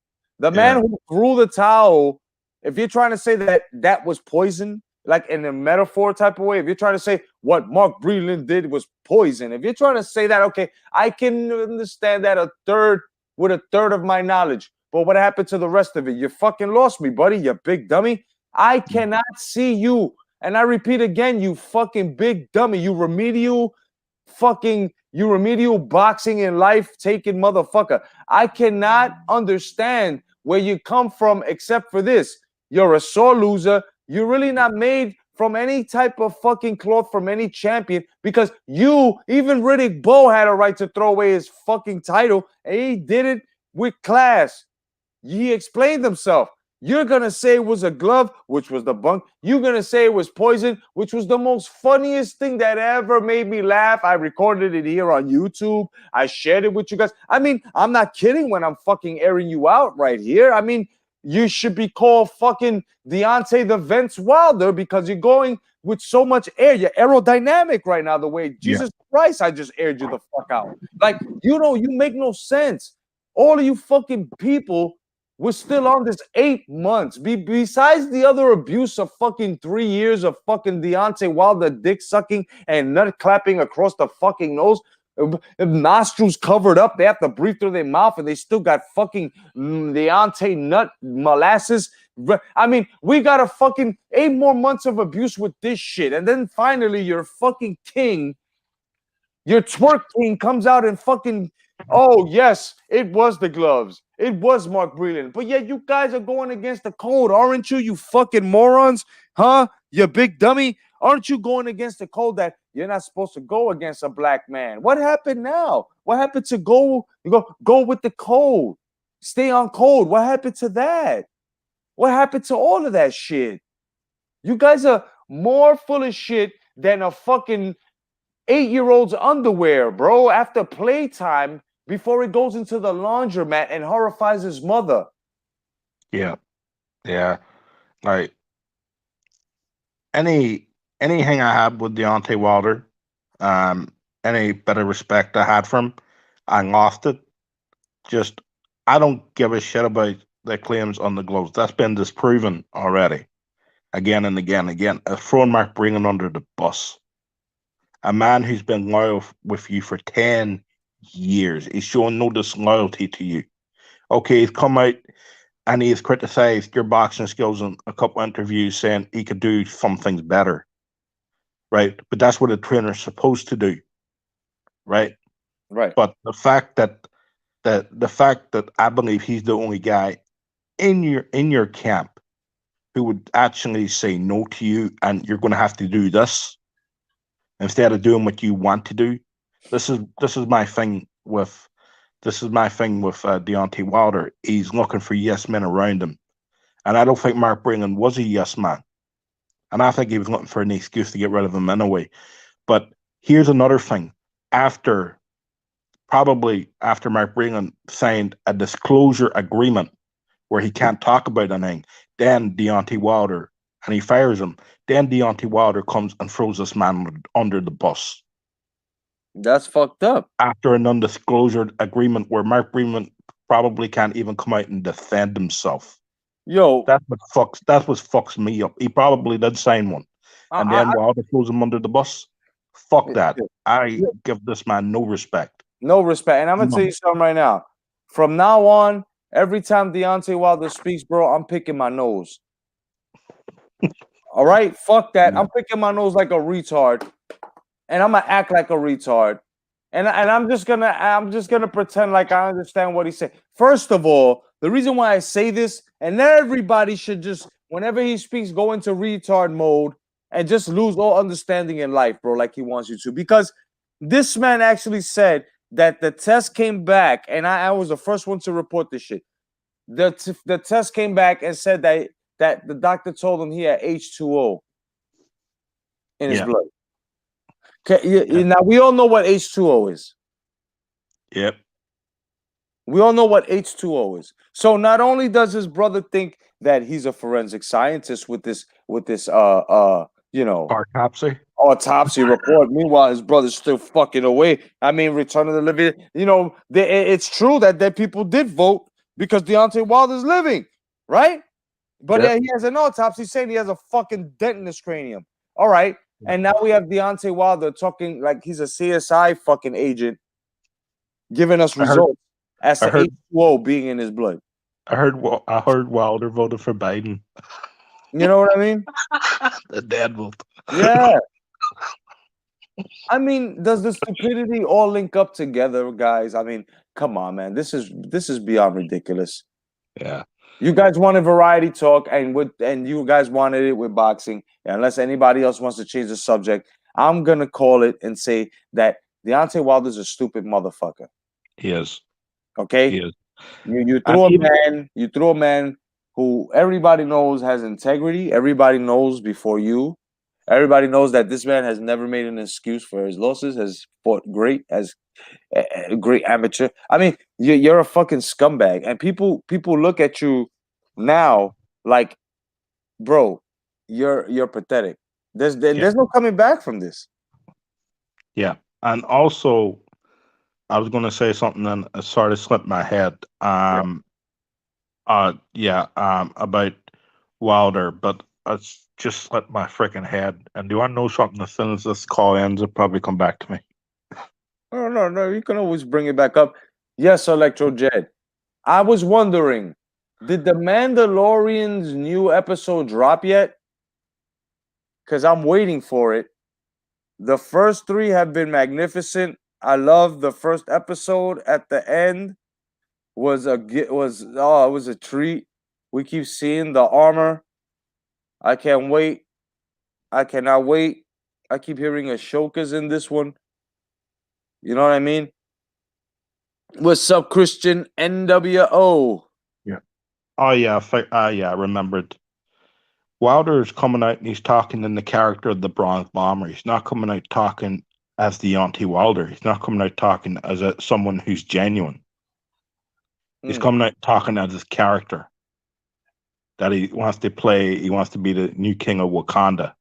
You know what I mean? Like, he's not coming out and saying, well, I think I was cheated. And, he's not coming out talking genuine. He's coming out talking, doing the character of the Bronze Bomber, which also takes away that credibility from him, because if he came out talking genuine, you might think to yourself, well, maybe there is something in it, but he's coming out and he's being the character of the Bronze Bomber.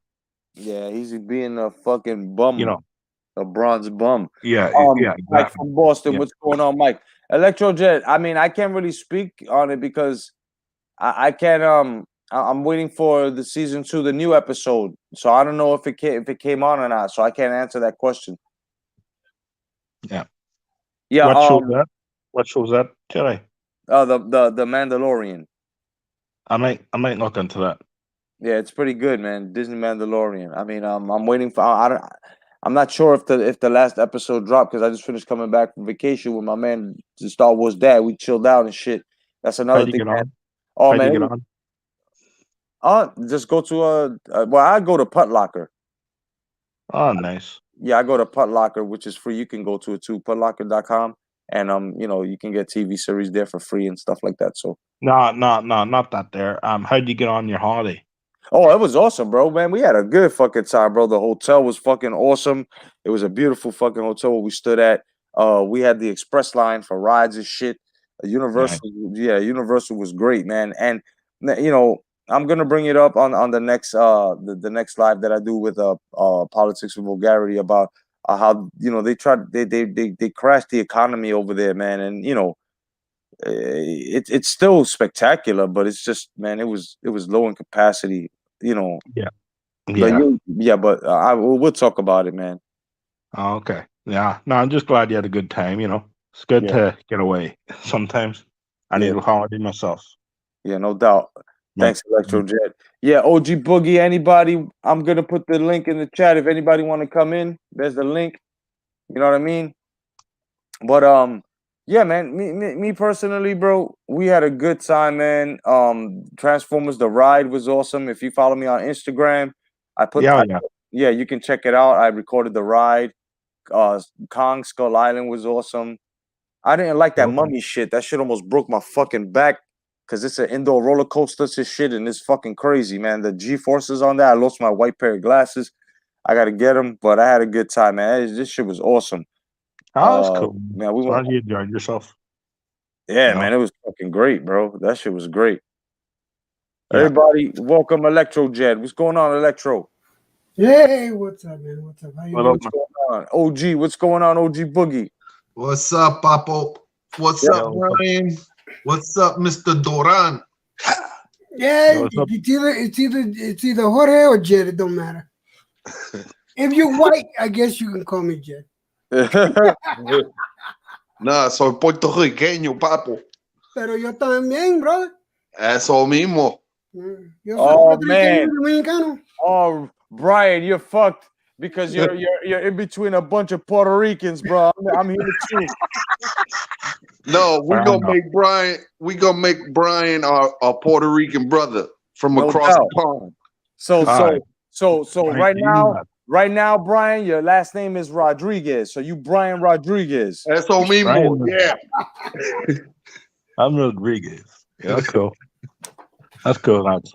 So All right. yeah, I was gonna tell you that the new episodes come out every Friday at 12 a.m. California time. Is that Pacific? Yeah, I think that's Pacific, right? Or Atlantic. Did we get one this weekend? Yeah, we did, man. We got it. It's the one with Bo-Katan in it with Katie Sackhoff. Oh my God! If you missed it, you got to go see it. Damn, man. Dude, I'll give you my fucking Disney Plus code just to go see it.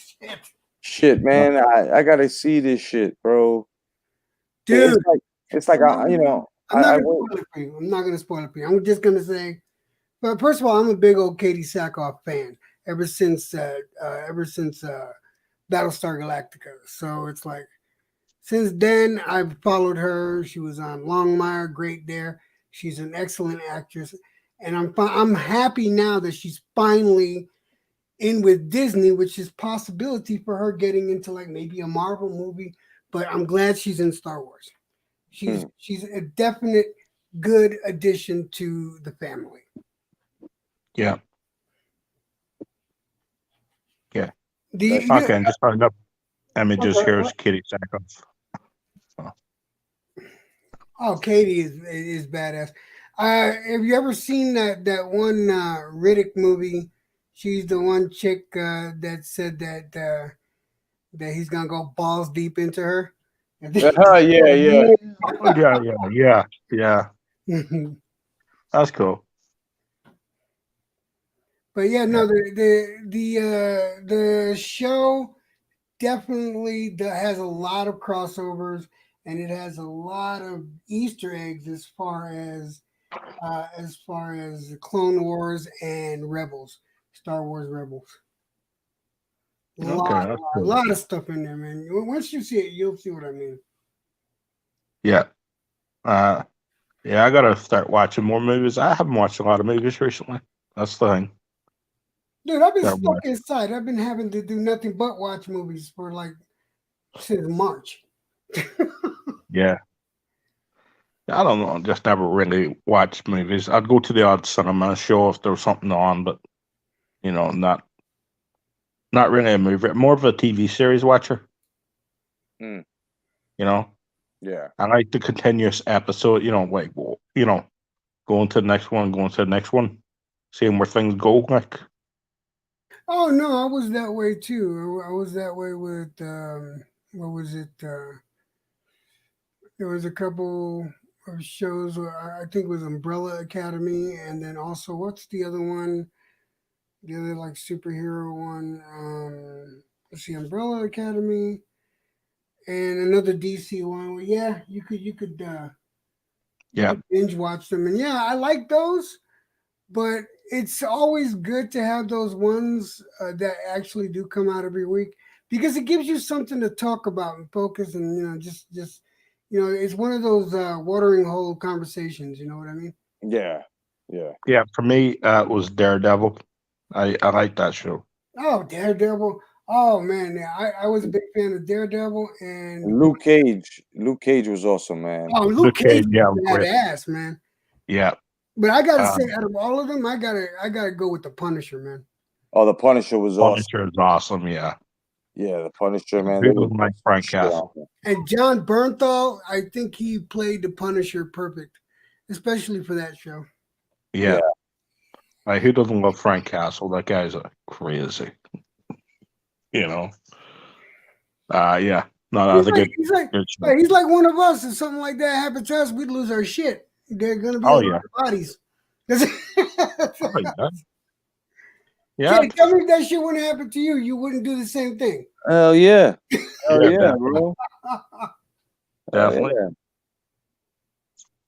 I'm going crazy. Yeah. Shit, I'm putting farts in bags and all that.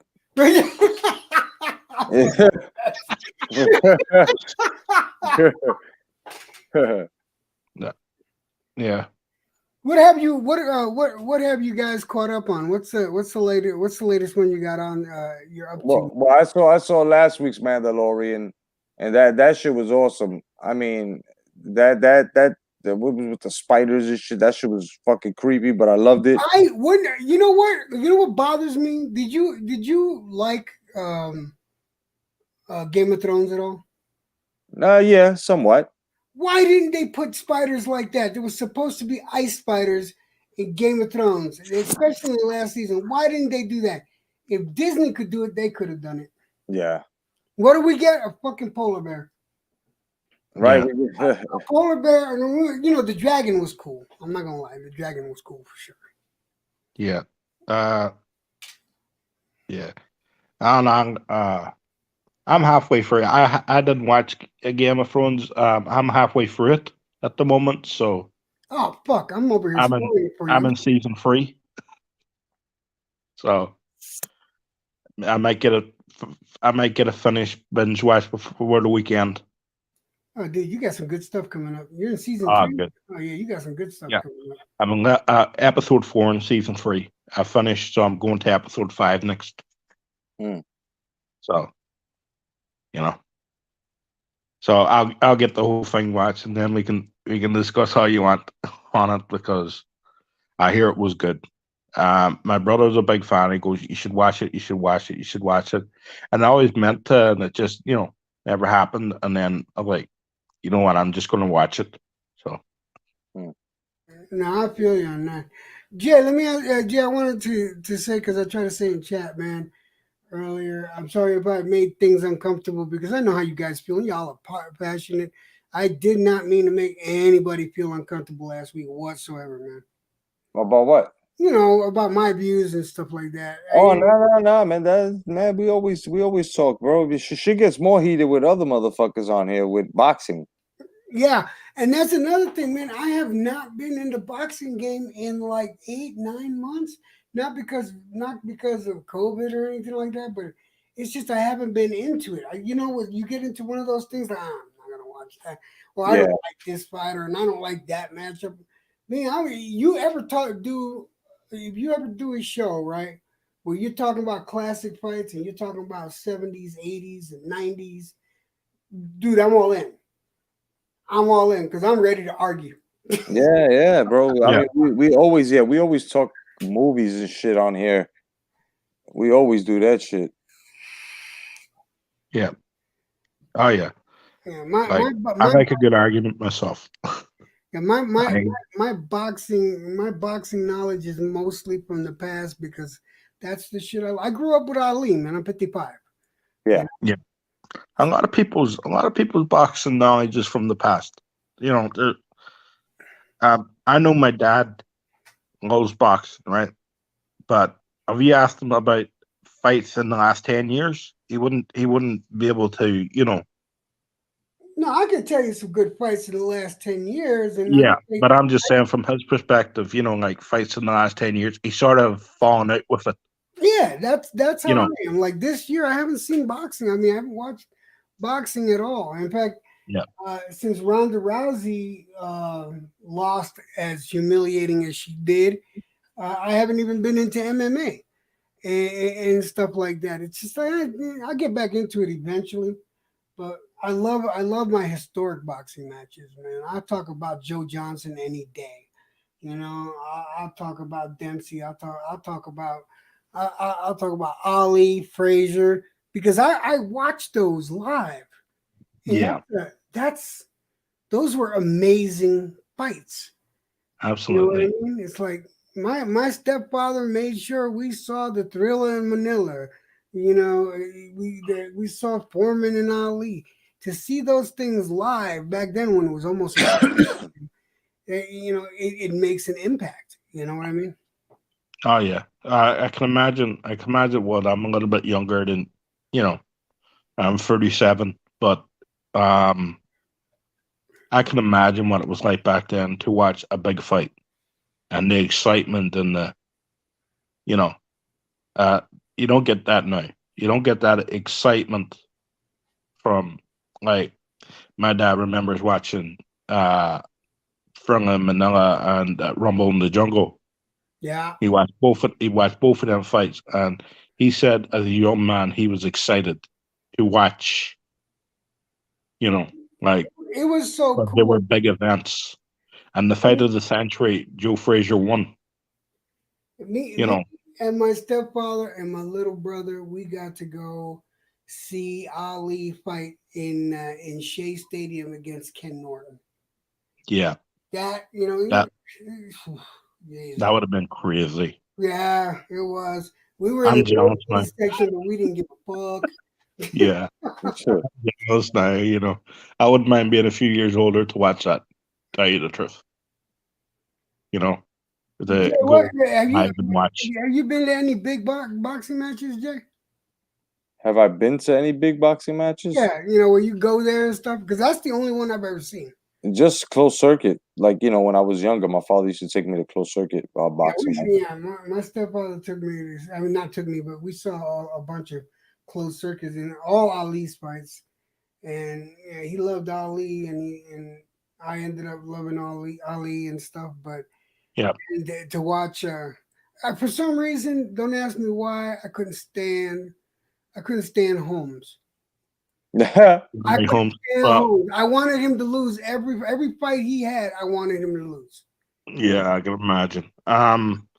For me, probably the biggest fight. Well, for me, the biggest fight I've ever been to. That's probably not the best fight, but for me, it was the biggest. Was Chris Eubank Senior versus Steve Collins. Me being Irish and Mm. all. I can Here, that was the first one. That was a big fight. Here, I can see that being a big one. for me, that was a big fight. You know, like, um, 1995. I was 12 years old. No, 13 years old. 12 or 13. I was going to that, and I think I told Jay the story. There was this old man in front of us, and he was from Cork. He had a Cork accent, and he was like, "Fuck it, you fucking kill that man, Steve. You're doing everything fucking wrong." He was standing right in front of us, shouting, you know, like, "I could fucking do better." This guy was like 70 years old. "I could fucking do better myself." He's right in I, front of you. Fucking hit him, hit him, hit him. I got a question specifically for Jay. I'm going to give you three boxers. You put the order in the power of their uppercut. You ready? All right. Now, the three boxers. All right. We're going to give you Mike Tyson, All right. Morrison, and Foreman. Mhm. Out of All right. those three boxers, put them in the rank of who you think was the hardest uppercut. I would say Foreman number 1, Tyson number 2, and then Morrison number 3. What's up, John? What's going on, brother? I had the same order. How you doing? John, guys? what's going on, brother? Just chilling, man. It was a long, long, long day at work. Yeah, I can imagine, man. How you feeling? You all right? Yeah, I can't complain too much. Just got my ass kicked today. I knew it was going to happen, after you and I had a week, together. So, Yeah, man. Yeah, this is Star Wars Dad, everybody. This, my boy should went on vacation. I got photos on the community tab on Instagram. Yeah. Go check us out. And we How had you a doing? How you doing? I'm good, guys. I'm Okay, good. so you both had Foreman number 1, Tyson number 2, and Morrison number 3. yeah. All right. The only difference in mine is that I had Tyson number 1, Foreman number 2, and Morrison number 3. Nice. The only reason that like Tyson got it over Foreman is because you remember that uppercut to the body that Tyson did to that one. I can't even remember the guy's name, but he lifted him up off the ground into the off the mat into the ropes. Yeah. That I see that, and I can't picture anyone hitting on anyone else harder than that. Yeah.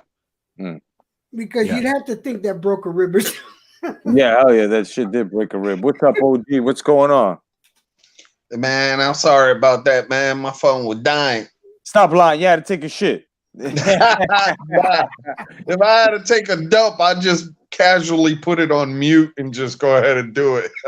No doubt. Yeah. So, John, man, I was telling the fellas, man, on the vacay we had, I was telling about the fucking hotel, how luxurious it was, bro.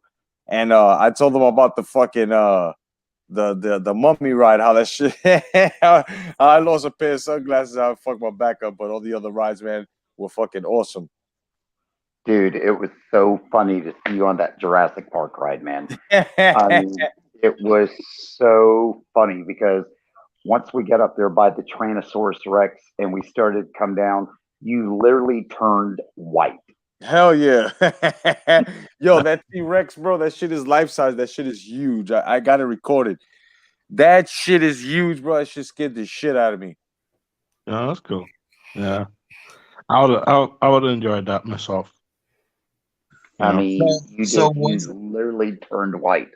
I mean, I so wish you would have got on some of those roller coasters with me, though. I mean, Yo, John is a fucking nut. He got on roller coasters, right? You see him waving his hands and fucking legs, and while everybody's holding on for dear life. Because John is used to fucking leaving ground. And I told him, I said, he tried his best to get me. I was like, John, I do not leave ground. No. Yeah. I was What like, do you do? What do you do, John? what's that? What do you do? Me? I'm a market manager. Oh, okay. no. What you used to do. Oh, I retired military, retired major out of the Army. Okay. Air assault. Ranger trained. Let's see, my job. I was an OIC of an interrogation group. So yeah, I did a lot. He ain't worrying about no height. Can I just say, first of all, and I mean this with the utmost respect, thank you for your service. You Thank you. don't even you don't even have to say thank you, because I'll tell you now, I'd do it over and over again. That's right. Because there's a lot of bad that goes along with the military, but there's a lot of good that goes along with it too. That's right. My brother was in the military, Like and everything. I lived vicariously through him. I was always a fat fuck. I couldn't lose the weight, so I could never get into the military as much as I wanted to. But I lived vicariously through my. That's cool. He said I was always the fat fuck. Why do you guys down yourself, man? Stop doing that shit. Yeah. Well, Yeah. I'm with Jay you on that saw one. this week, I'm fearless. I mean, I I am absolutely fearless. I This will fucking run. guy, bro. He did not care. He's waving his arms and legs while people holding up a deer. Like, yo, people had them fucking them horror movies, the way the girl would scream at a high pitch like she's getting fucking stabbed to death. Yeah. Uh-huh. Well, you know how the roller coaster sound, right? People sound like they're dying. Yo, John was like, yeah, all right. That Eric, would you have been say- me, John. You're John. You sound like me after a few bottles of whiskey.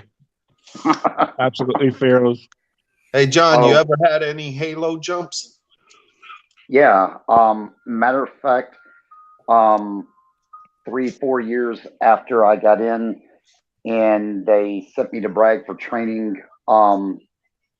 They sent me to Ranger School, finished Ranger School, Sweet. and when I finished Ranger School, 2 months later, I had to get trained on Halo, and I had 17 actual Halo jumps when I was in. Actual real Halo jumps, not training jumps, but Right. 17 Halo jumps. And people don't realize,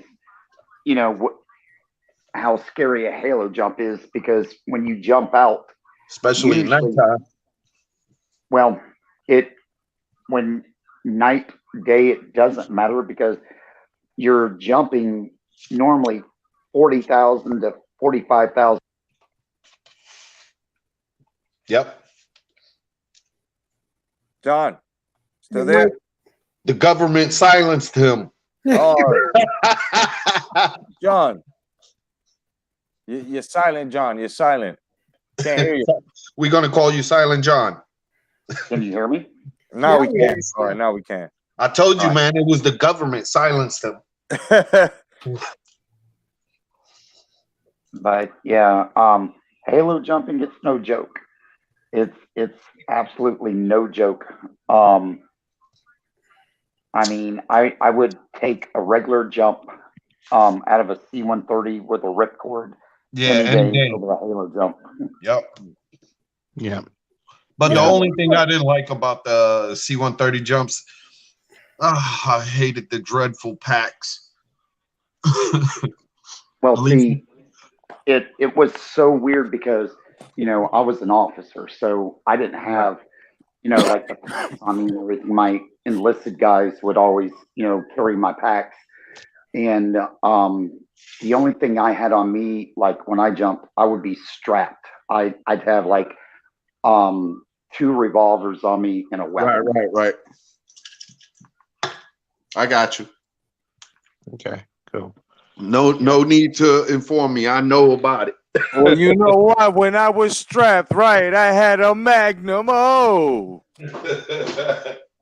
Well, we had our choice of, what pistols that you would, Yeah. want to have. And most guys, they carry like 9mm. Me, I always carried my Beretta 45. Yeah. Nice. I think the Beretta 45 is better than the regular 9mm. I would take a Beretta 45 over a 9mm. Yep. Stopping power, baby. Jesus, 5:16 a.m. here. I think I owned the worst 45 that anyone could ever own. Let's see if I'll describe the problems I had with this 45. The 45 would jam up if you put a hollow point. You could only run with it with Full Metal Jacket, but if you tried putting a hollow point in there or anything else, it would jam up every 3rd or 4th shot. It even jammed up sometimes with Full Metal Jacket. What 45 I'm talking about? What manufacturer? Let me guess. Smith & Wesson. No, Llama. I don't even think they exist anymore. Llama. A 45 Llama. I had when I first moved out to New Mexico and I turned 21. I naturally thought I was Billy Badass. So what I did is I bought me a 45, the cheapest one I can get, and then I bought myself a Tech 9. Never make the mistake on either one of those guns, ever. Because both are crap. The only good thing about the Tech 9 is it looks intimidating. Yeah. but you couldn't hit the side of a barn with one of those fucking things. That's why you always get yourself a nice revolver, bro. A nice fucking 357, bro. You're good to go and never jam and shoot underwater. You know what I'm saying? It's got a good weight too, where you can use it when you run out of bullets as a fucking weapon. It's got so many things you can do with it. At the same time, if you want to start a fire, if it's nickel plated, just bang it against the front. Make sure you got no bullets now, boys and girls. You bang it against the ground and or a stone, and you got yourself a nice flint. Yes, that's right. Yeah, and them motherfuckers didn't know that, did you? Yeah, Yeah, I didn't know that. No, I got did not know that. No, I wouldn't have never tried it. Yeah, I got I will 245. say Mine, this about the Tech 9. I had a custom made holster because out here when I was 21, you had the open carry, right? You can carry it on you as long as you got it. It doesn't have a chamber. You could have it on your side, and I had a custom made leather holster made for it. Where the second I pulled it out of the holster, the clip, a 36 shot clip, would go in. nice. Now, I was not. Now that gun was intimidating looking, but I guarantee you, out of those 36 shots, you might hit what you're pointing at once. So just What were you gonna say, John? I was about to say, I've got 245s. I've got the Beretta, but then I've got the SIG. The SIG is the most amazing gun made. You can hold it with one finger. The balance on it is absolutely perfect. Yeah, the SIG is awesome. well, 6 Yeah. hours, awesome gun. No, I'm not gonna lie, 6 hours, 6 hours, is a beautiful gun. Right now, 24 I cut my collection down to two: one pistol and one shotgun, and that's it. I got a Smith. SIG. What is it? The shit. I can't remember because it's in my other house. But I have a 309 sniper rifle. Jesus Christ, bro. What are you hunting? Brontosaurus, bro? I'm wondering. No, exactly I got an arsenal, bro. I got an arsenal. I can't name them all. that would disintegrate like half the torso. If you're going for center mass, it's gonna be non-existent. I even have a Barrett 50 cal. Good Yeah. Lord, that's too much power. If You got a Barrett I'm 50 not cal. getting it. Where the hell did you get that? I purchased it long time ago. Yeah, I just got a hunting rifle. Regnington. I think it was 700 series. I'm not sure. The Remington. Remington, yeah. Yeah, that's a good one. Yeah. So that's all I got. I got a question to ask everybody. Do you think that depending on how all this fucking political bullshit goes, because I'm an advocate for the Second Amendment and all that shit. It'll be a cold day in hell before my shit gets taken away. If for any reason some sort of legislation goes through where our right to bear any arms, like I want to actually purchase an AR-15. I really do. Just to have, and it'd be good. Don't be in California. Look. You want to purchase something that's guaranteed to, like, you don't ever need any rifle. Get a HKG11. Mm. That's all you need. That's all you need. A HK, okay? A Heckler and Koch fucking G11 rifle, bro. Are you talking about the cartridges? The cartridges less the ones that don't have the cartridges, but they have the chemical. No, I'm talking about the one where you lay the fucking belt down inside of the gun. Mm. That's what I'm talking about. A caseless motherfucking rifle. That's what I'm talking about. You are talking about the caseless rifle. Yeah, I'm not talking about no chemical. No.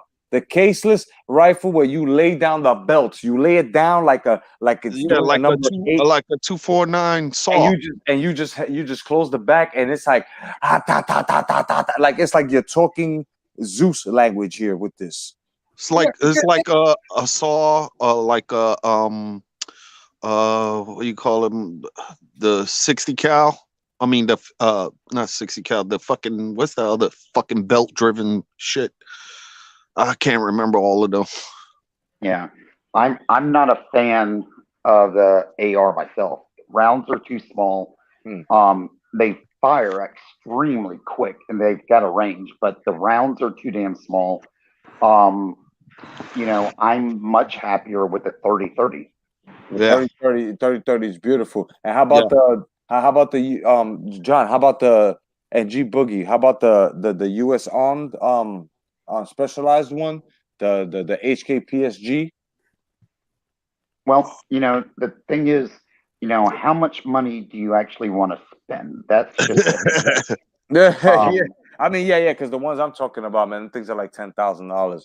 yeah, Yeah, because that's how much I paid for my sniper rifle. My around 10,000. That one side is, which is funny. One side is built from the from United States Army, and then the other side it says on the clip it says Israel. Wow. Oh yeah, I was finishing my question. All right, well, Cleveland Armament. Yeah. give me a suggestion because I know for me a household should have one at least a pistol, a shotgun for sure. What kind of shotgun you got? I just got a skeet shooting rifle, but it does its purpose. I have That shit is funny. You gonna tell him pull? Yeah. as long as you can put you're a going to get a shotgun, as long as you you can definitely need a Mossberg. I was just about Yes. to say that. A Marksburg fucking. Yeah, Mossberg is nice. Yeah, I had a Mossberg and I pawned it off. I pawned man. it off like fucking 4 or 5 years ago. But I always believe in you should have a shotgun, a pistol, and one rifle. What do you suggest as the rifle? All right. As the rifle, you might as well get yourself a nice AK-47, bro. You can shoot them things on the water. Mud can get in them shits, and it will be all right. They're real easy to clean, and I mean, you just got to have a nice steady foot. That's Yeah, I all it would is. never, they I, they I make would a never ever suggest the AK-47. Never, Why? ever, because Why? they are not accurate whatsoever. yeah. They have no accuracy at all. Um, they fire a very very heavy round. They fire a 45 round. Yes, they will function through anything and everything, but they're cheaply made, and um, they're if you want accuracy and picking things off, you do not want the AK-47 whatsoever. So what do you recommend? Like I said, Be are 30. you when you talk rifle, are you talking something you can hit from a distance? Are you talking bolt action? Are you talking about something with a clip? It all depends what you want out of a rifle. Now, Yeah. if you're talking like bolt action, the accuracy on bolt actions increased by like 28%. Yeah. And I would definitely say the 30-30 Yeah. by far, because that's what the U.S. Army used um, as its sniper rifles for the longest time. Um, then I would stay away from, AKs and ARs. What about mid to long range? All right, it doesn't necessarily have to have a clip per se, but I would prefer not to have the bolt action just in case shit happens, because I don't want to get stuck there with my finger up my ass because I'm, you know, in a tight situation if that happens. But I'd also like to have good utility at it, so I can actually go out into the wilderness with my family and take down something if I need to take it down so I can eat, that type of then thing. then you can look at a 319. Um, a 319's got this is the biggest thing for me with rifles. You want the accuracy, Yes. but you want stopping power once it hits Yes. something, because this is what my biggest thing that I yell about ARs all the time, because you can shoot someone with an AR and it'll pass right through them, right? And then they get right back up and they can come after you, right? It's a super high speed round, but the round itself, it's small and it doesn't have much stopping power. It's If not you get a in the 22. 22, you know, the AR's round is bigger than the 22, but the 22 is great for like shooting a rabbit. Let's Yeah. face it. That's what the job of a 22 is. But a 309 uses a round that's a little smaller than the 45. It's got amazing range, and it's got ammunition from anything you can think of, from hollow points to full metal jackets to whatever To you could uranium rounds, Yeah. explosive rounds. Yeah. I mean, if you can find it, yeah. Yeah. No, that's food for thought there. Hey, Star Wars Dad, I'm Yep. gonna write something on the private chat to you on where I work at, and let me see. Just say if you come back on live, just say I understand. All All right. right.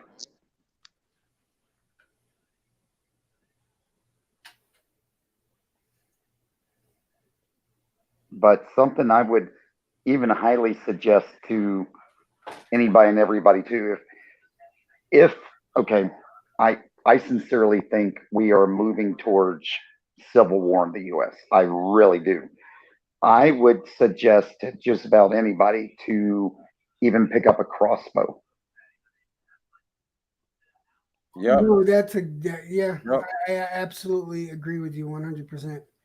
And I've been personally like learning how to I've been watching videos and practicing and learning how to build certain weapons if you're stuck that way where you're out there and you got to defend yourself.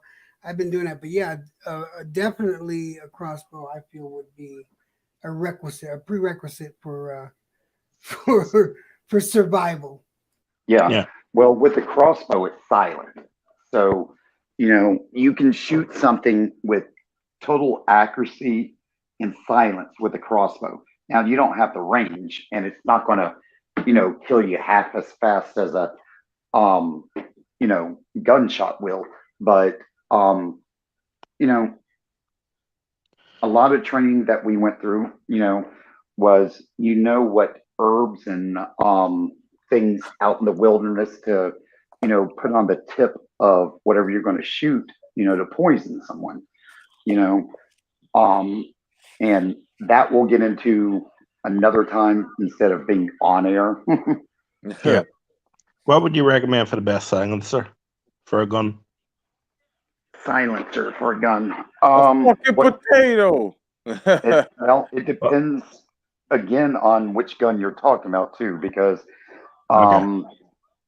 now, like what we did while we were deployed, like our shotguns, what we would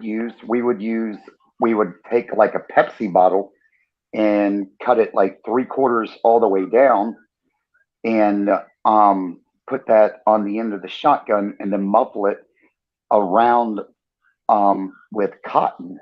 And because a silencer, it's not like the movies where it doesn't make your shot sound like pew, pew. It doesn't do that. It's still loud. Yeah. I mean, no, it just I know that. suppresses the sound just a little bit. Yeah. Just a little bit, yeah. You see what I wrote? I'm about to look now.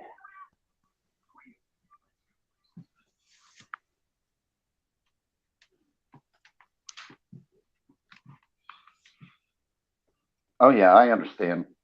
Roger. But as a GS13?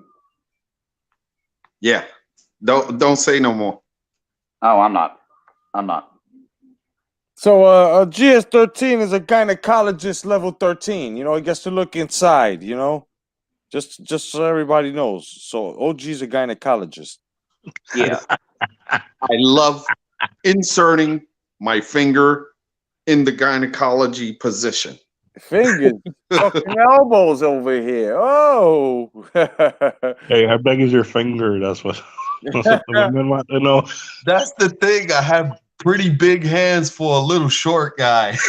There you go. There you go. Well, while we got everybody here, how many people have had to worry about stinky pussy? Not me.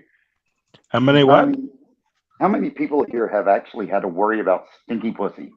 You got those doors. Dude, you know what?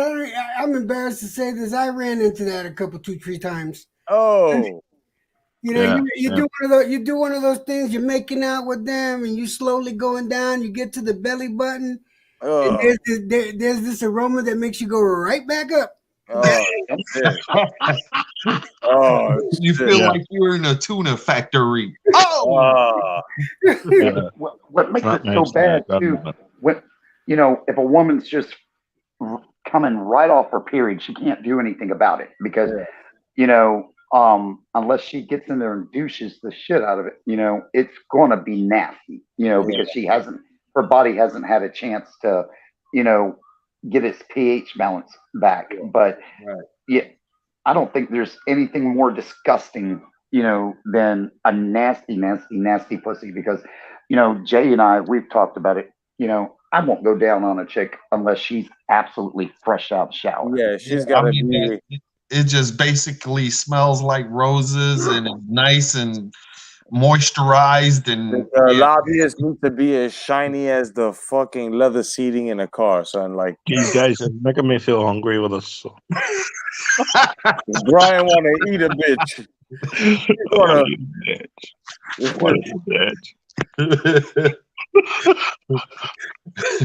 Hey, I'll send you a fucking midget twister special. I'm sure you won't, Jay. I'm sure you won't. I'll send you a fucking midget, no doubt. An exotic midget. Yeah. Hey, don't be knocking those midgets now because, dude, there's nothing better than watching a wrestling match with like 12 midgets in the ring. That's funny as fuck.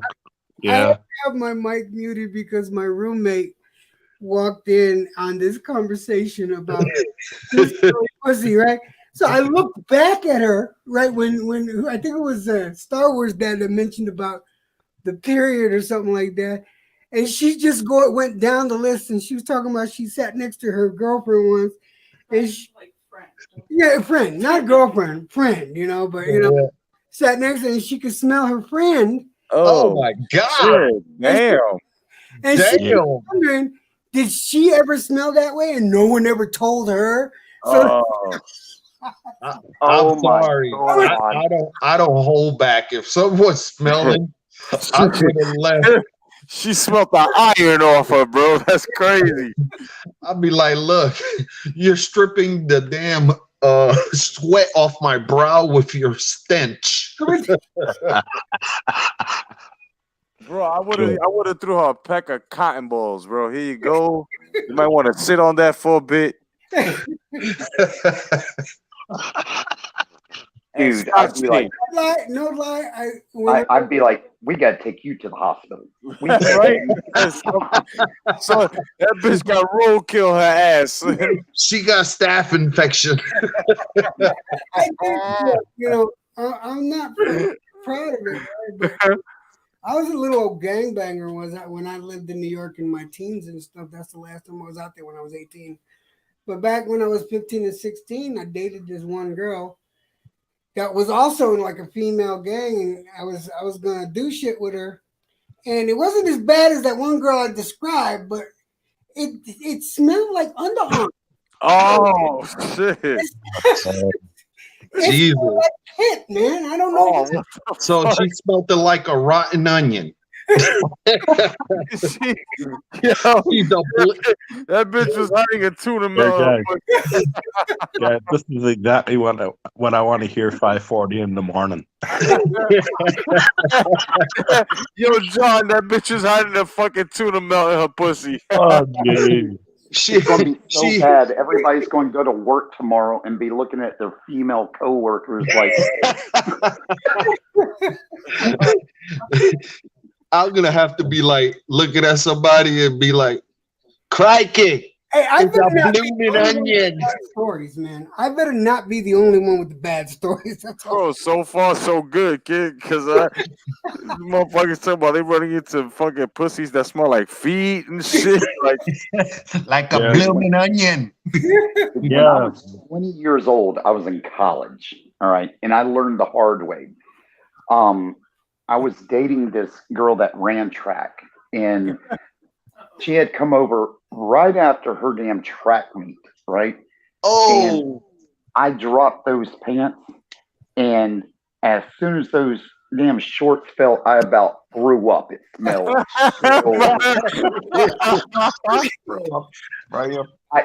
I mean that body of hers was banging, but I was like, oh, I can't deal with this. Oh my god! oh man, Taco Tuesday.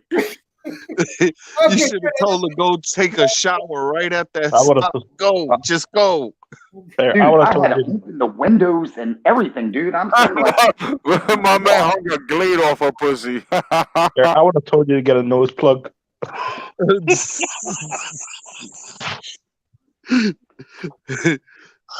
Brian said, "Fuck this shit. I'll take the stench. I'll just put a nose plug in and keep it moving." He's I would gonna have got give a nose plug on. he's gonna give her mopping glue fucking panties.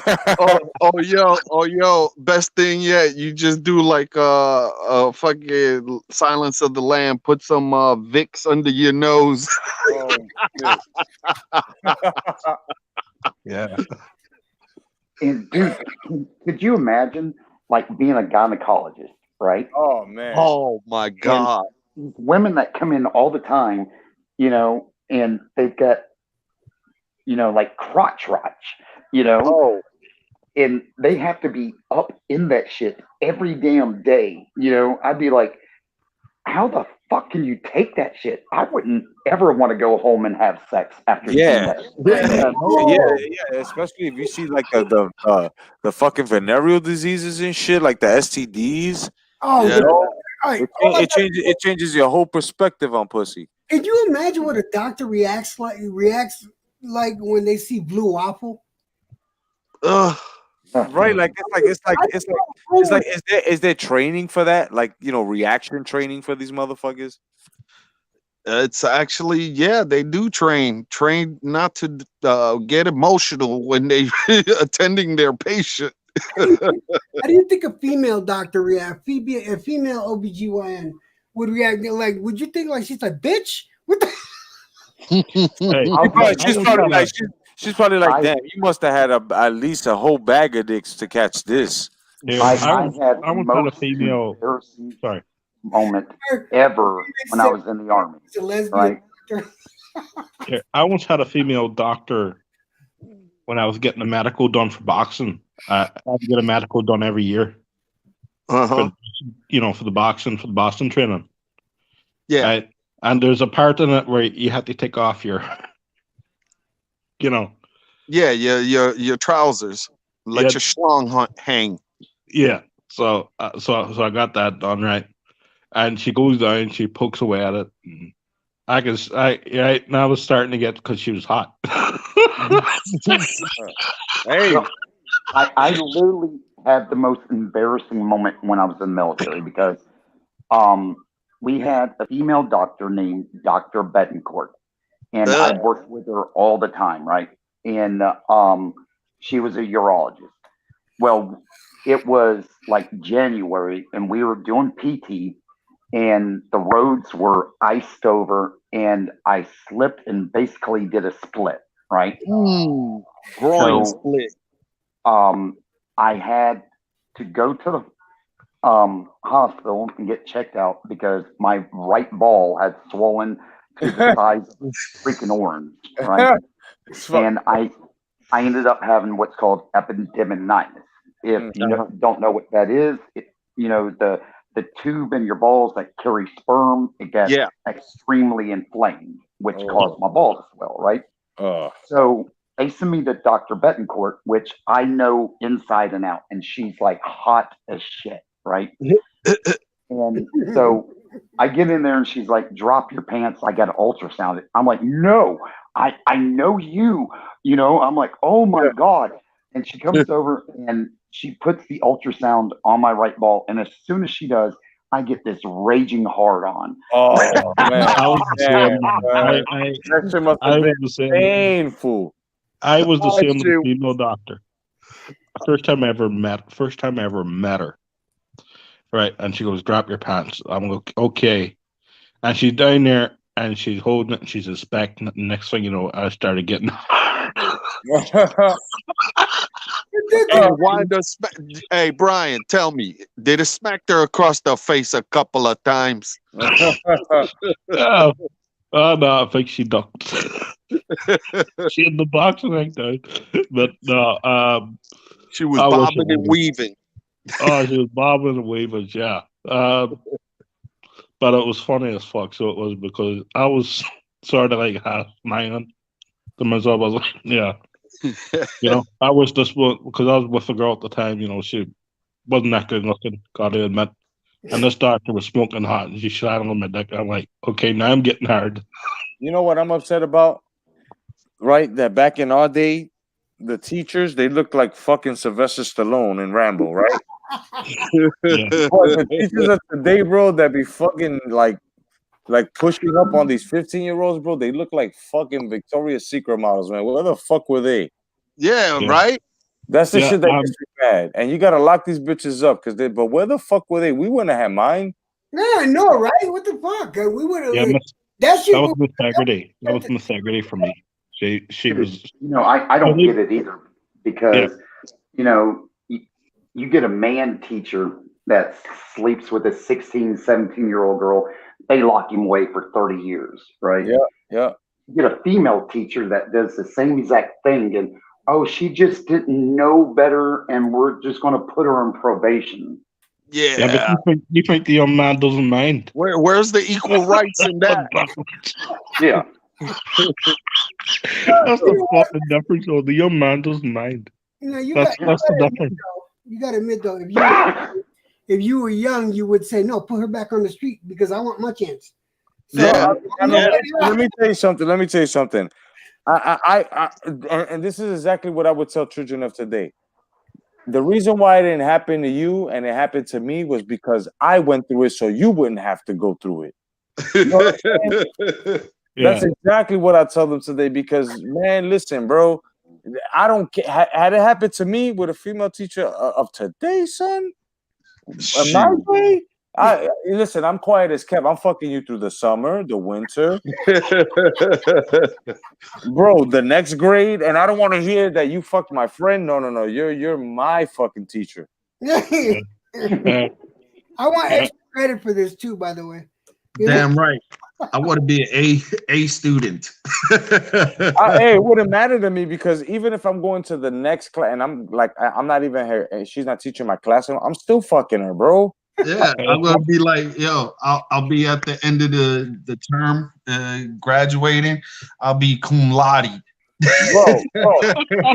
And yo, you can enslave a bitch like that at your age because then you could fucking blackmail her for the pussy too. You could be like, all right, listen, if you don't suck my dick right here in this fucking bathroom, I'm gonna tell the principal that we're fucking. Yep, I got pictures. This is evil, man. Oh my god. Yeah, here's the thing, right? Here's the thing. Young guys wouldn't mind it if she was hot. Telling you. Older men doing it to younger women, they would have more of a problem with it, right? Yeah. That'd be more of a contention. But young guys, they're like, it's pussy. Yeah, Exactly. That's the difference. Young guys, you know, like that's the difference. Simple. Young guys have no problem with it. Young guys are like, yeah, fucking brilliant. But think about this. All this shit we're talking right now. Now, think about it this way. Your daughter's going to that school. I don't have a daughter, so I don't have No. Why would you fuck up the conversation? Why would that's like that? Yo, right now he just pissed in our vodka, bro. Yeah, bro. That's a hanging defense. He put some vinegar in his shit. I like Dude, I vinegar. got a daughter. I got to think about that shit, man. No, you can think about that shit yourself, man. My daughters are grown. Guys out here probably don't have daughters. Fuck I it. do. I don't. I got no kids. I'm like Heath Bitter. I ain't got kids. I'm sorry, I had to throw that sour apple in there. You know, just gotta. Brian's like, I got kids. I got kids. They're all over the bed sheet. And they're continuously multiplying. I'll tell everyone here, guys, if y'all ever want a vacation and want to escape, you've got to come to my hometown. Ask Jay. I literally live in paradise. Yeah, Where? bro.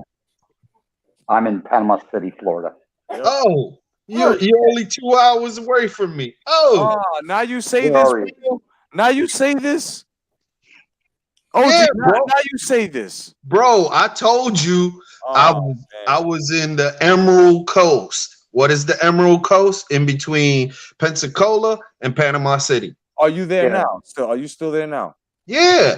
All right, because it looks like if I have to go up there come Thanksgiving, bro, you're gonna have to come down and meet us at the bar, bro.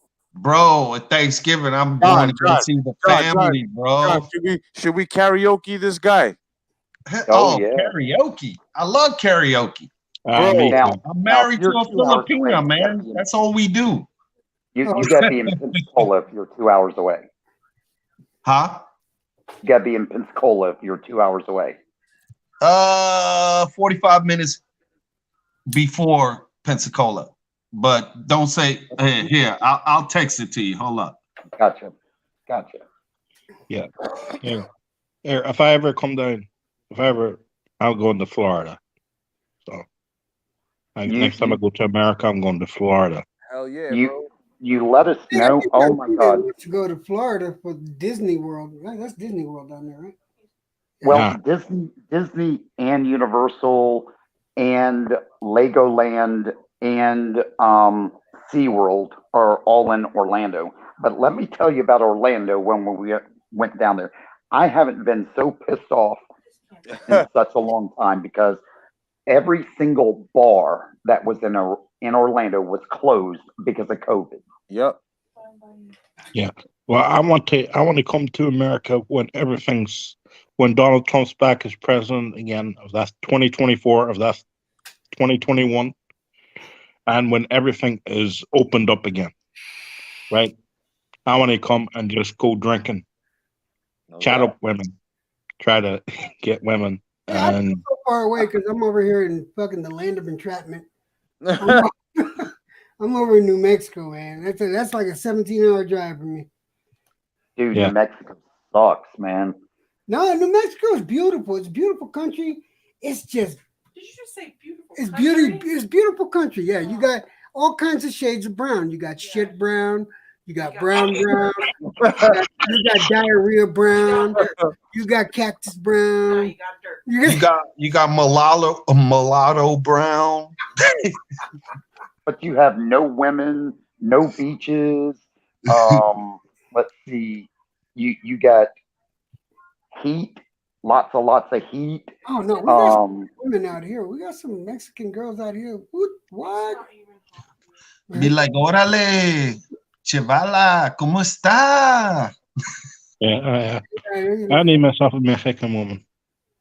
Yeah, no, the Mexican I've women. never been with Mexicans, so I got married. I got married to a white girl, and she has been the best thing that ever happened to me. So. Awesome. Oh, I can't complain. I've got the best wife in the world. I really do.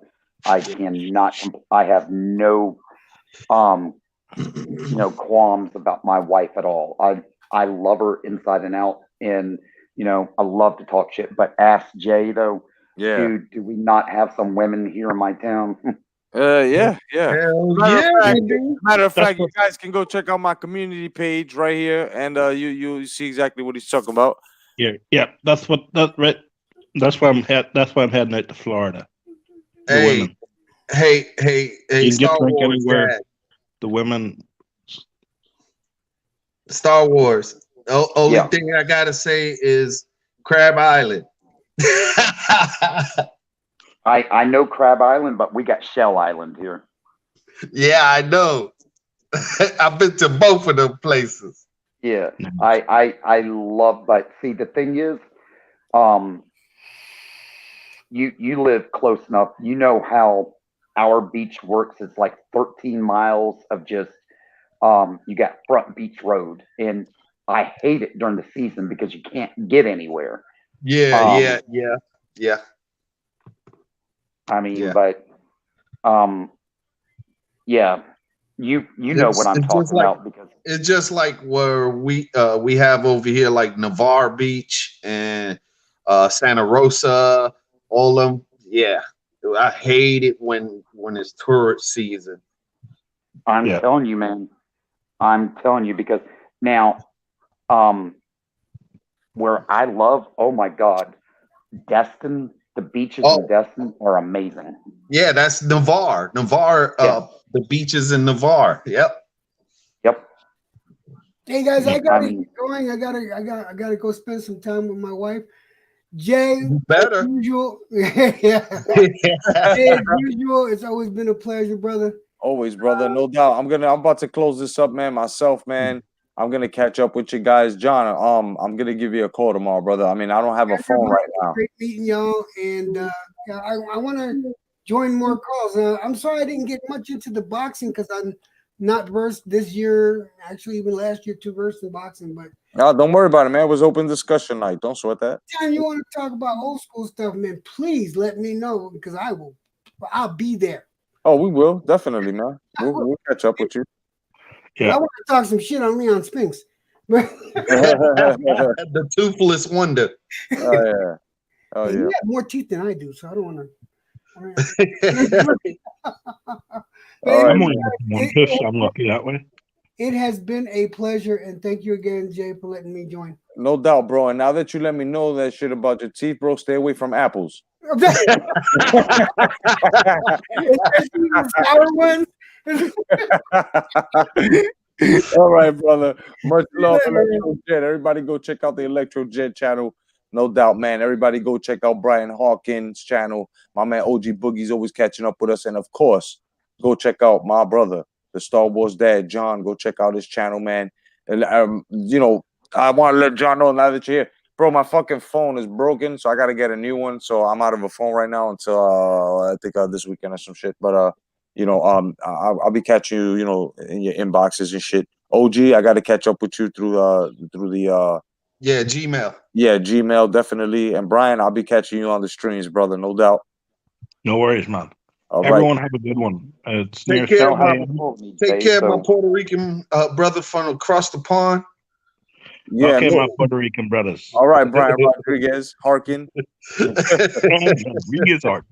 Yeah. That actually sounds like a good boxing name. Damn right. Yeah. No doubt. Brian Rodriguez Harkin. No doubt. The Destroyer. That's your Puerto Rican last name now. All right. So when you're hanging out with a bunch of Puerto Ricans, you got to use Brian Hawkins, just like John got to use fucking John Escobar. Yeah. Okay. Yeah. All right. Brian Rodriguez. Have a good one. Rivera. Oh yeah, that's John Rivera, the Star Wars guy. Adios, amigos. All right, bro. All right, Peace guys. out. Everybody, God bless. man. God bless. Stay vigilant, man. Peace, you guys. You guys be safe. All right, guys.